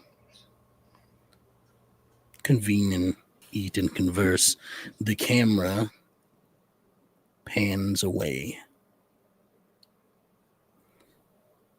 onto the upside of the ship as they sort of descend into the living space, the kitchen area, the dining area, where they once stood on the deck of the ship, unnoticed by anyone else. There stands a figure, barely distinguishable through the abundance of light that surrounds them. Hands behind his back, and a nod as he turns to step away and disappears. From there, we'll compress time. You have safely landed at the docks near Ganymede, and have made your way into the city proper. For those who haven't been to Ganymede, it is a large city, probably the largest in the Crescent Kingdom of the Northern Moon. The area in which you enter, in which most people enter through, is the southern gate from the docks. This layered almost city, almost sort of like stacked as the rings that contain the city. On this level, there are plenty of businesses and commerce, and up one level, you would understand is where the housing tends to be, and then up on the third is where the castle grounds are. As you look into the city, there are plenty of people. It's bustling. It seems the economy might be nice. As you watch and look at the people as they wear fine clothing. Most people, even the most common people, have pretty good quality of clothes. Because again, the city is, especially this kingdom, is one of the most prosperous out of all of them. They are all prosperous, but this one is probably above the others by a level or two, because it is the oldest kingdom on the continent. You all know that its lands considerably shrunk after the war, because some of it was taken up by the Dragonkin, and when they established their country. For the most part, it is still a very vast kingdom. And as you make your way through the streets, you see families, individuals, you see adventurers even, who are the adventurers you see seem to be rushing all to one place, moving all toward the castle and the keep at the top level for some reason. You're not quite sure why. And as you make your way to the Adventurers Guild, you are greeted by the receptionist inside. An elven person, sort of tall. They have dark skin, sort of dirty blonde hair, and really tantalizing rainbow colored eyes. As they greet you, welcome to the guild here. Is there anything I can do for you all? Are you here to register an adventure party, or do you need to submit a quest? So, Sunny is not currently in the smaller body. Before you all got off of the ship, he got into the coffin, would have handed someone the coin, and then got in and closed up the coffin. And so now there's just this hulking form who is walking around with it. That one doesn't have a mouth. Mouth here. I'll just kind of like look at everyone, dig in a pocket, and just hold up a coin and like, yeah, we are supposed to be here because of this. Just slides it across to her or to them. They take it and I'll be right back. I should mention also that the guild house place is called the Silver Sword.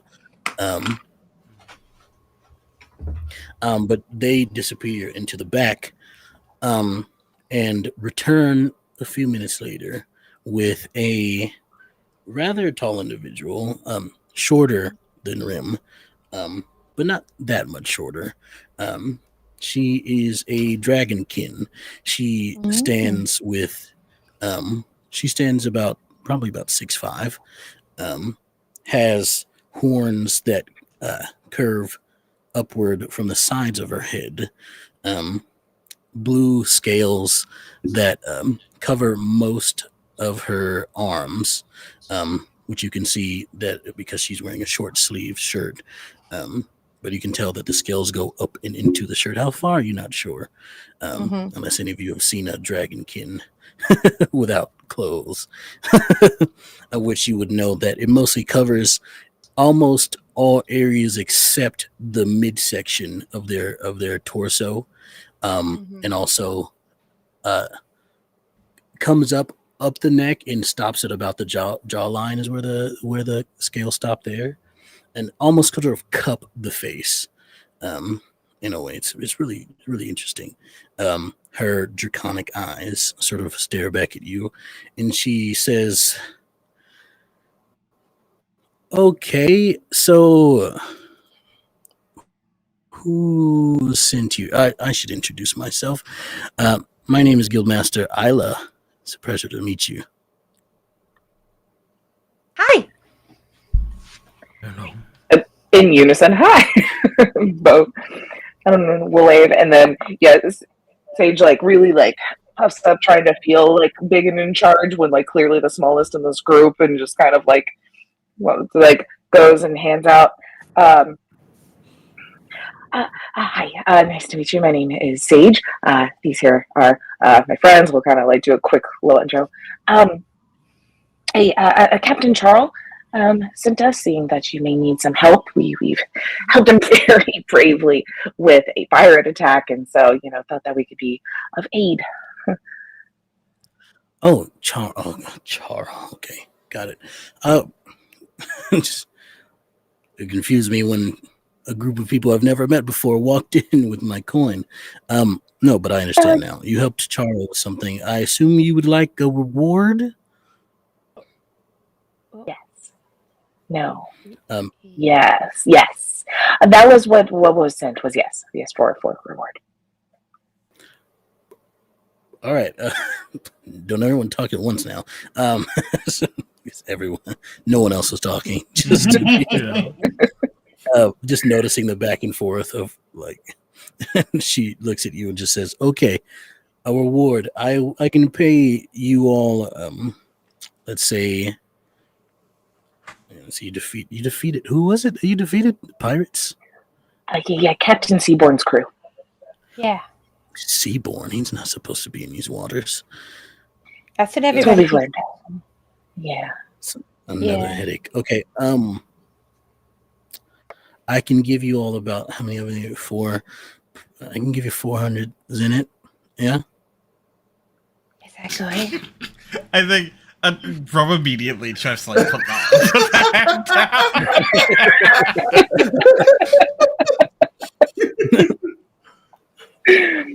There's no mouth, but you can see a smile in the eyes.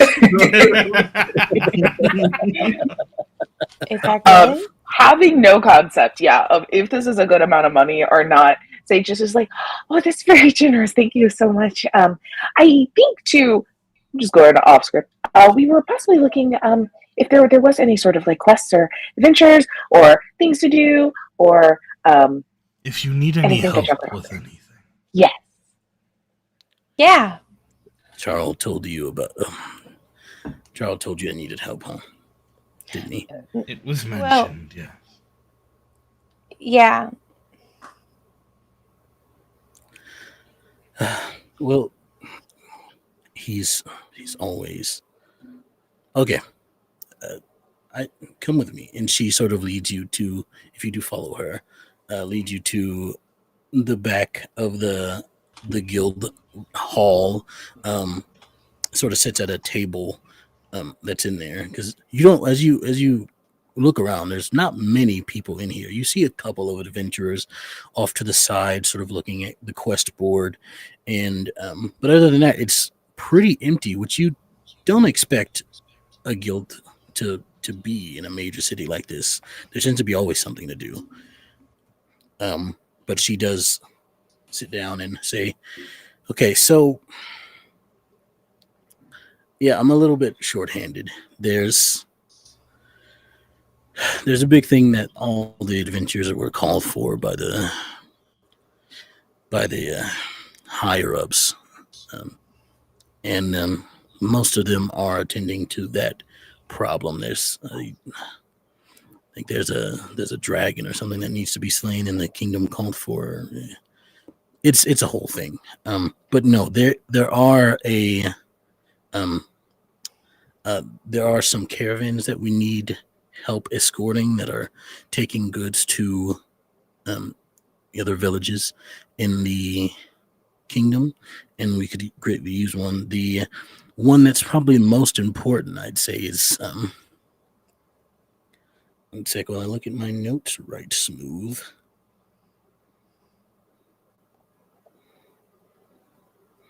The one that's probably most important is the merchant Malcolm Wood. He needs escorting. He's taking goods and foods to to one of our smaller villages around the capital, and I'd say that village needs it the most at this point in time. They're a little further out, and so resources are harder to get them to. It's a whole deal, but we do our best. Did you say dragon? Yeah. That's cool. Yeah. Sometimes some dragons are cool, some are not at all. There's that one dragon for the I forget their name sometimes, but the other kingdom that sort of is cool. Although I don't know the last time anybody saw her, but it's a whole different thing. Some are not. Oh. Okay.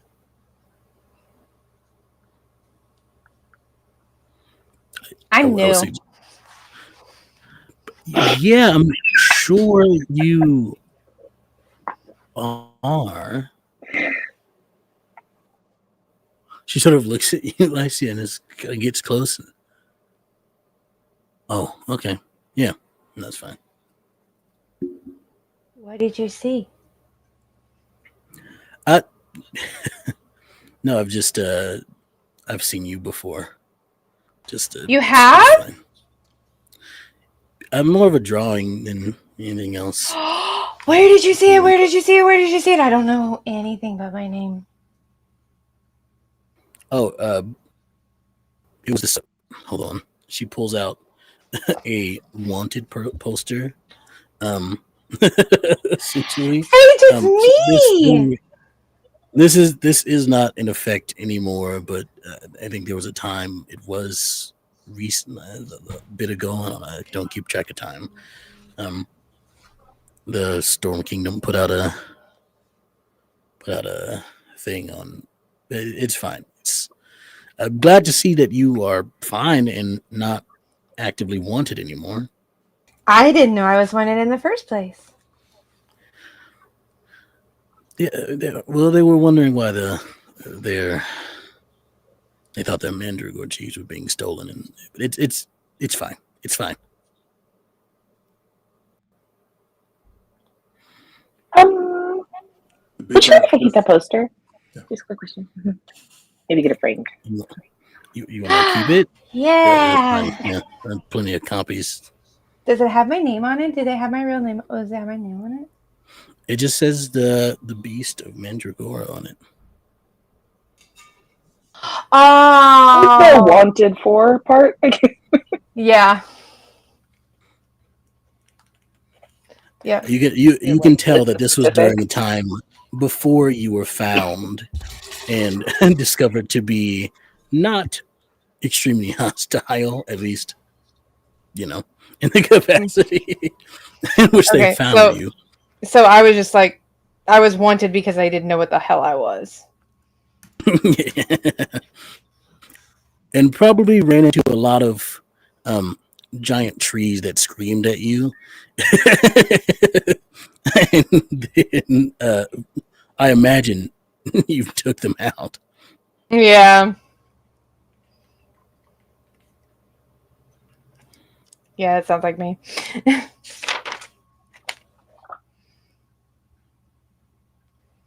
But she continues. Anyway, that's neither here nor there. I just need you to escort a merchant to a small village. Let's see. Hold on, I'll give you the name of it. Oh, I'm scrolling up when I can't go up anymore because I scrolled down. To the village of Callisto. Mm-hmm. You may be sensing there's a theme here in the naming of these places. Just a smidge.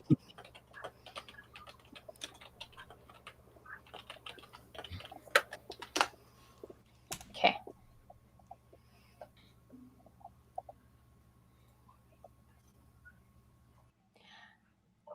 I think I'm just holding onto this wanted poster going.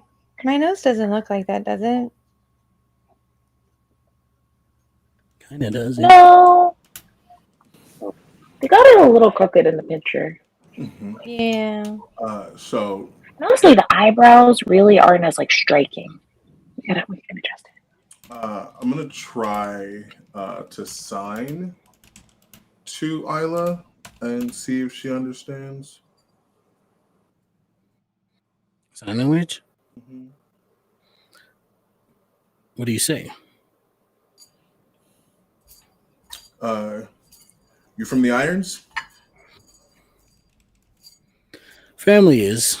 I haven't been there in a while. I mostly lived here my entire life. Fair enough. How long is that? Ooh, a couple hundred, I think. A couple 100 years.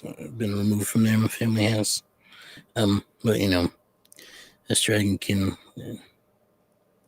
have the dragon can have a lifespan of about 100 to 150, just about. So it could have been her parents, Right. So 1 or 2 generations. That's fair. Yeah. Nice. Well met. So any missions that you have for us, we'll be happy to take. We need to get the young ones some experience. Hi. Yeah. That's fine. Yeah, it should be an easy job. Just taking it'll be a couple of days travel, taking Malcolm to escorting him, make sure he's safe along the road. There shouldn't be too many problems. We haven't had much reports of anything going wrong on the roads recently, so hopefully you don't run into hopefully you don't run into Captain Seaborn again. Happens it's going to be a couple of days before he's ready, so you have some time to relax and see the city if you haven't been here before. It's really nice. I suggest going to Crave and Dusters. It's really nice there. They have a lot of Justice. they have a lot of family fun activities. You know. Great. It's wild. That's wild. Oh, and are you at all? I know. Are you all registered adventurers? Is this the whole thing? No. I am not. Signs. License may be expired. Okay. How do you get an expired one? It's like in her mind, she asked that. She's like, I don't know how you have an expired. Okay, but that's fine. I think Last for life. the light goes out in the eyes of the big guy, and Sonny comes out of the coffin. Okay, this might take a little bit more than that. So, like, technically, the adventurer's licenses are like lifetime, but if you live more than a couple lifetimes, it can lapse. Sometimes, I think that's what I was told last time. Last time. How many lifetimes have you lived? Well, technically, this is my second. They're just really, really long lifetimes. Well, no, the first one was shortish, actually. The second one's just been real long.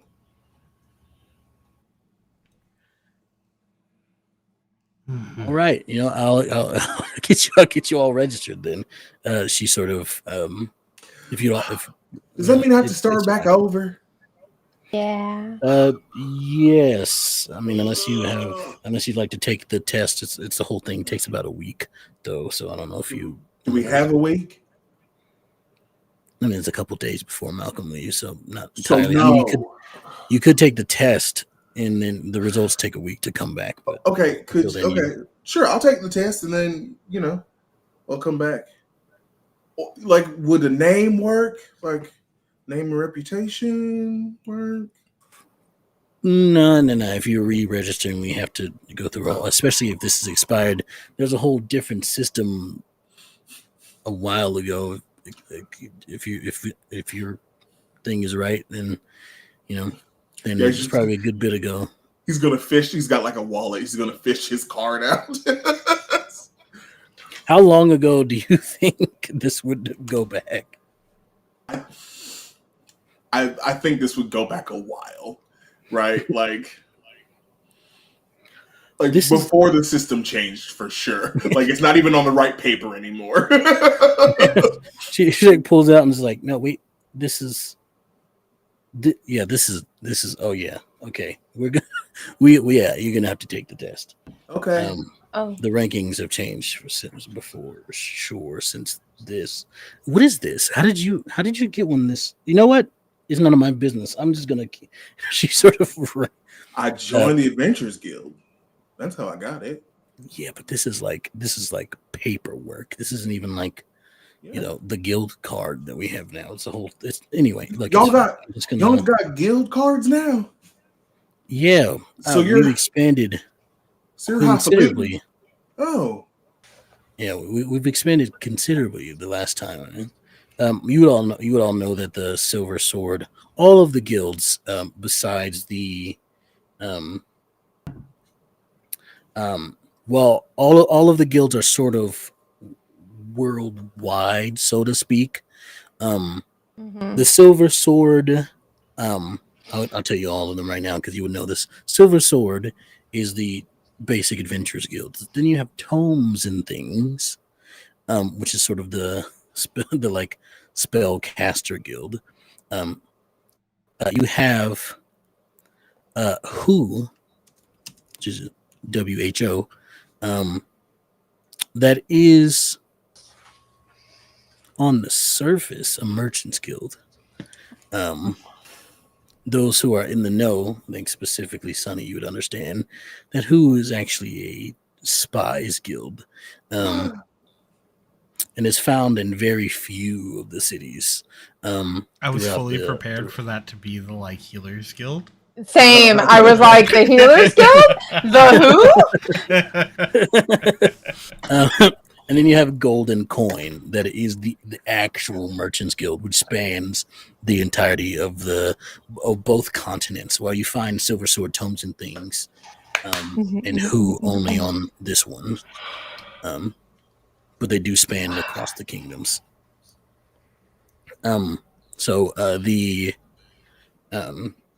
Which the last time you probably got an adventurer's card was probably when the Silver Sword was still called the Copper Sword.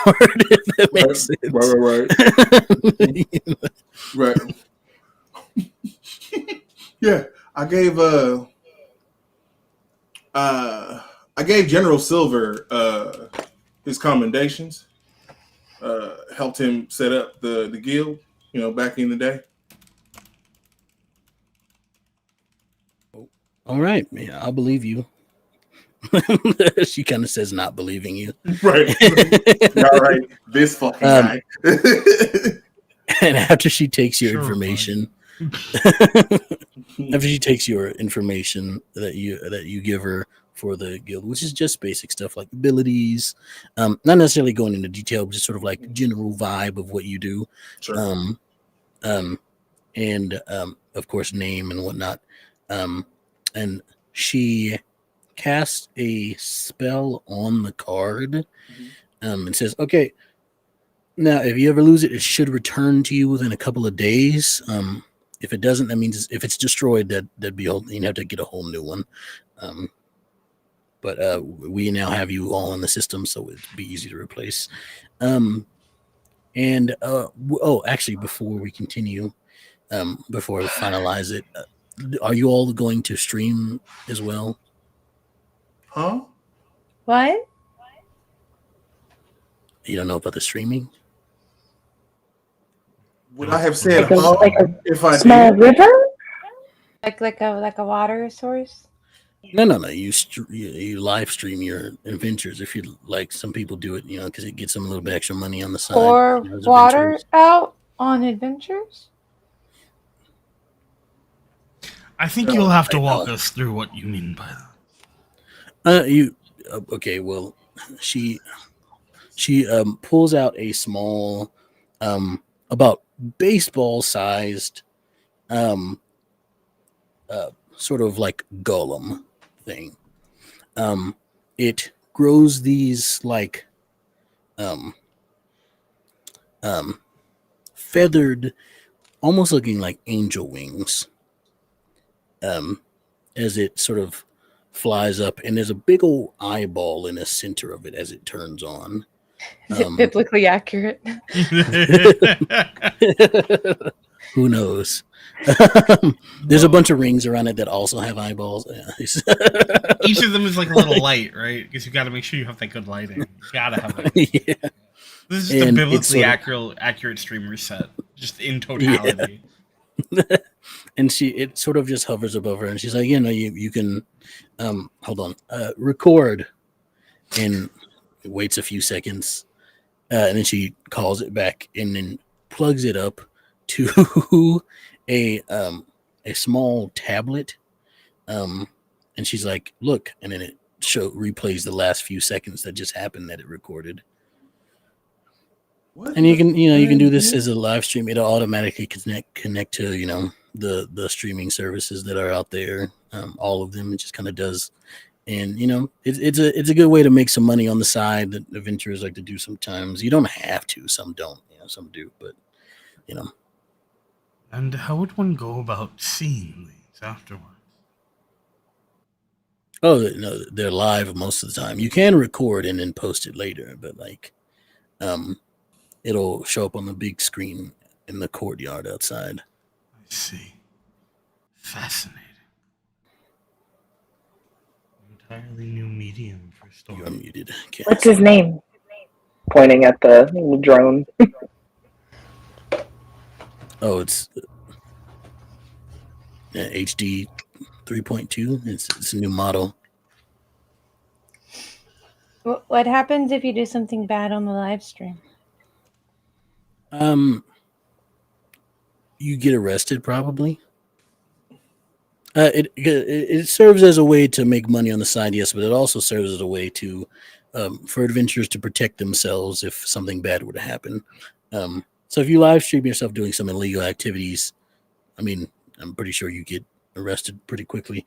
And in any case, if you somehow run into any troubles, unexpected troubles, such as if you go to fight in a dungeon and the boss is kind of it was stronger than you anticipated, or other things start to happen. You get attacked randomly by some stronger people than you thought you would run into, and it serves as a way for us to find you and send reinforcements if need be. What is a dungeon boss? What does that mean? We'll explain that as we go. Yeah. Oh, Yeah, Okay. Got a book. yeah. Right now, you're starting with escort missions. okay. Better you work your way up to it. Right. Yeah, Yeah. I would have give you like a simple fetch quest or something, but you already taken down Captain Seaborn. What's a fetch quest? Yeah, It's just a going quest to grab where some you. stuff. It's a quest where you go fetch something And then you bring it Oh. back. and then you bring it back. Petunia's tail is wagging every time y'all say fetch. So hard. I think I'm just absentmindedly scratching Petunia. I think Sonny will go to the coffin and just pull out a bone and just go.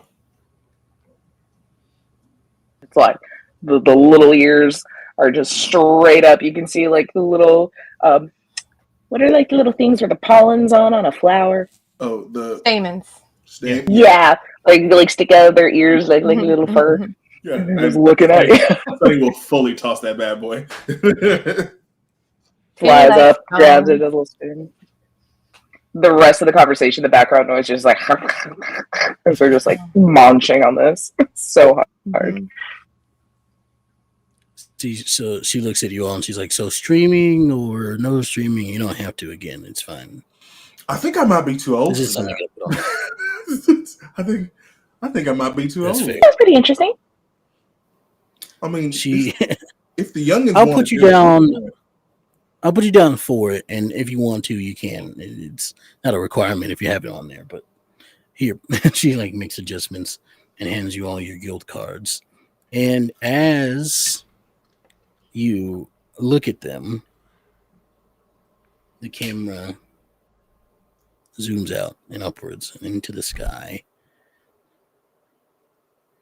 And it follows the road out of the kingdom from somewhere else. Mm. And a carriage comes into view. And you all get a Fabula point Yay! as a voice in this carriage. It's dark. The faces aren't quite seen, but the conversation is heard by our audience. Is the meeting in place? Yes, sir. There were complications with some pirates on the seas, but we sent them on their way. Well, that's fine as long as we didn't lose too much cargo. Do we have their gifts ready? Yes, sir. We do. We'll be meeting with the king of the Northern Kingdom soon. Yes. Good. Make sure that he receives his gift in, let's say, before we meet. I think that'd be better for it to take effect. Wouldn't you? Yes, sir. Good. The other continent is ours, and soon this one will be too.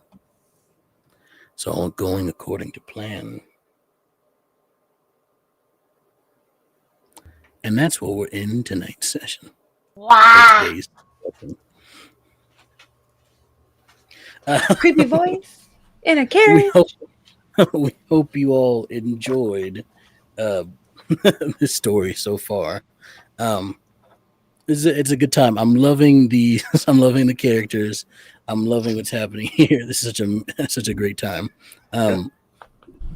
So we're gonna go around the table and have everybody introduce themselves again. Tell us who you are, who you played today, where else we can find you, any other things you got coming up.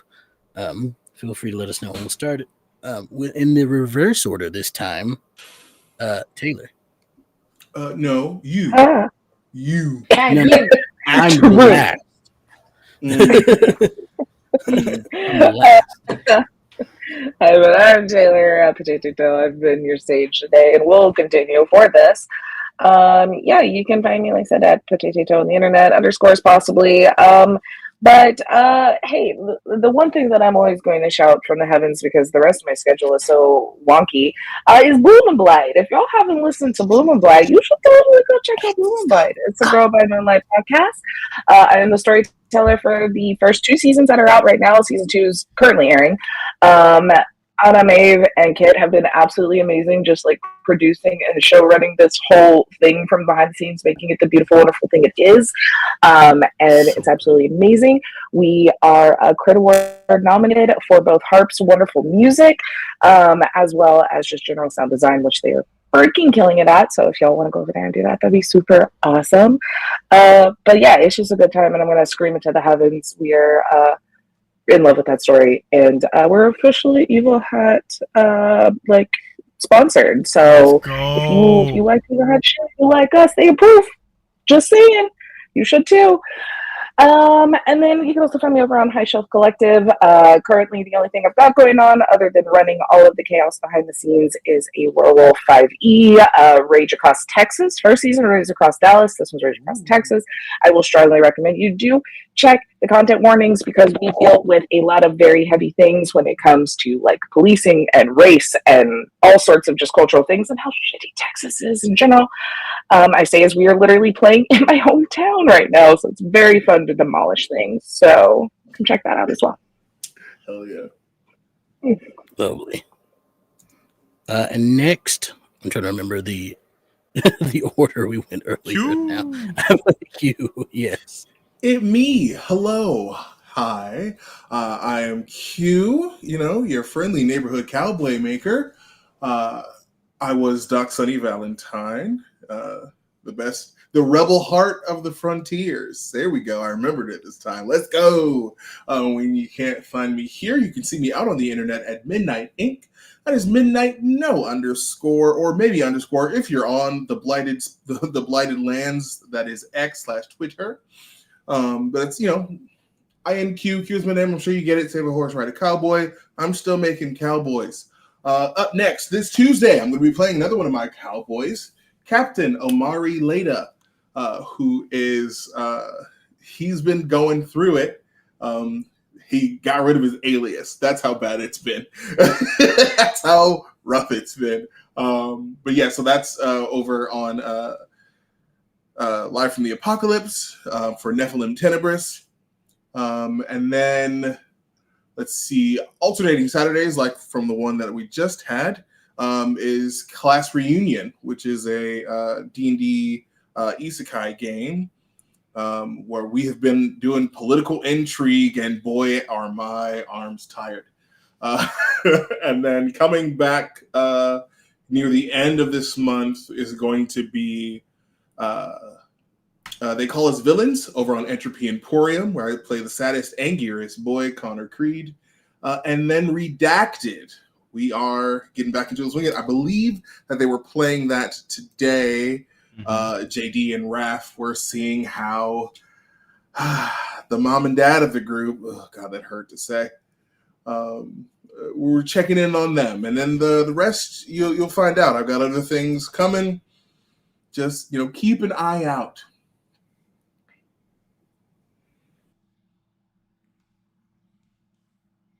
I was muted. Hello. lovely. Thank you, Q. And from there, I believe it was a lion.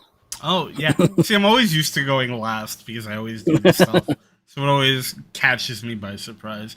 Hey, y'all, it's Drake Lionheart. Most people call me Lion. I am the studio director for Tales from the Table Studios.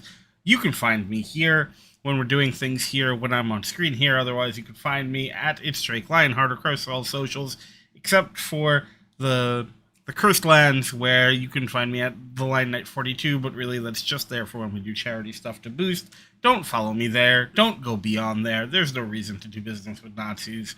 I'm just saying.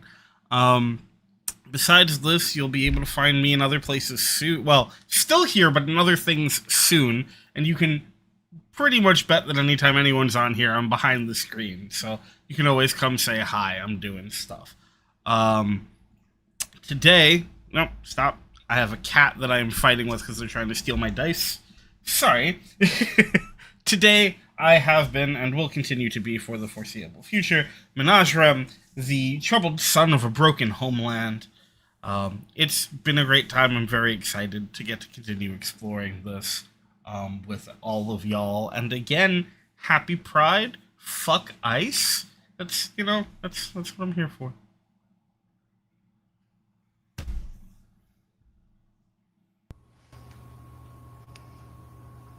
To me? Fuck ice. Fuck Yeah, ice fuck all ice. the way. Oh, fuck. Go ahead, Cass. You're good. Hi, I'm Cass, better known as Yoda Almighty on the socials. Let's see. What have I got going on? So this Thursday is a God Complex week over on Entropy Emporium. Gore by Moonlight campaign, piloting the husks of dead gods to fight interdimensional space kaiju. I may or may not be there because of the holiday. There is a barbecue going on, so I'm trying to decide if it's a good barbecue or not. But let's see. And then the following week on the 9th is Star Trek Gallant over on Live from the Apocalypse. It's the Wild Card Wednesday series, and we are playing the command crew of the USS or I can't remember the right thing. The Gallant. The Gallant is the name of the ship. Things are fine. We finished our first arc. We had a beach episode. Things were fine. And and we went out of our Romulan arc and we are entering our Klingon era. And so that's fun. And let's see. Starting Tuesday, the 15th will be table 1 of a game I am running here on Tales from the Table Studios. Sentai Insensibility is the system. I don't think we've come up with a cool name for the campaign yet, but we're working on it. Myself and TR Grimm here on the channel are going to be running a campaign with 2 tables, 7 players. X will be at both tables. Lion will be at one of them. I have alternating Tuesdays. Grimm has the following and alternating Friday. We are going to be running a system of political intrigue and dismantling systems, maybe rebuilding them in better ways, or maybe not. We'll see. But there will be lots of going to dances and flirting, and then cool Power Ranger fights because yes. So yeah, that starts on the 15th, and yeah, that's mostly what I'm doing this summer. Yeah. And last is me this time. I think it was last time too, but it's fine. Hello, everybody. I'm Xtel, aka Adextro the King. I am the social media manager here at Tales from the Table Studios, and I'm the tail slinger for this. You can find me in lots of places. Check my socials for most of them, and you will find out a lot of stuff. There's too much going on for me to just say right now. Like I can't remember because there's too much happening. Anyway, we should be back for this. Let me double check the calendar. We should be back in 2 weeks for this game. That should be the 13th of July. I believe I have here on my calendar, unless I'm reading everything wrong. So yeah, we should be back here the 13th, same time, same place for this game. So tune back in for more of that. And we are, just as a reminder, we are raising money for. I'm still learning how to pronounce the name because it is a really nice name. But I believe it's Raices. Rices. And it's for raising money for Raices who provide legal and social services for those who are trying to make a life here in this country, and who are actively being targeted for doing so at the moment. So every little bit helps. If you can give some, that is great. If not, share it around. Make sure that they are seen and that they can continue to provide this incredible work that they do. Do have also a game jam going on through July, starting July 1st, the Wayfarer's Journey game jam. So check it out on socials. Use hashtag Wayfarer's Jam, I believe is what it is. You can check it on our socials. I got to double check. It's either Wayfarer's Jam or Wayfarer's Game Jam. It's one of those. You can check it out on Tales from the Table Studios socials on our Blue Sky. So we're going to be running that. You can find out more about that through our socials in our Discord, where we have an area in which people will be able to talk about it and share their stuff. It's going to be a good time. So feel free to join us. So just stick around for the credits, and we're going to raid somebody. I think we're going to head over to Live from the Apocalypse. Love it. We're going to raid Live from the Apocalypse. You're still going. And just remember to have hope, live life to the fullest, and take care of each other. It's a time when we need it. And also remember to always tell your tales. Good night, everybody. Well, good afternoon, I guess. It is. Yeah.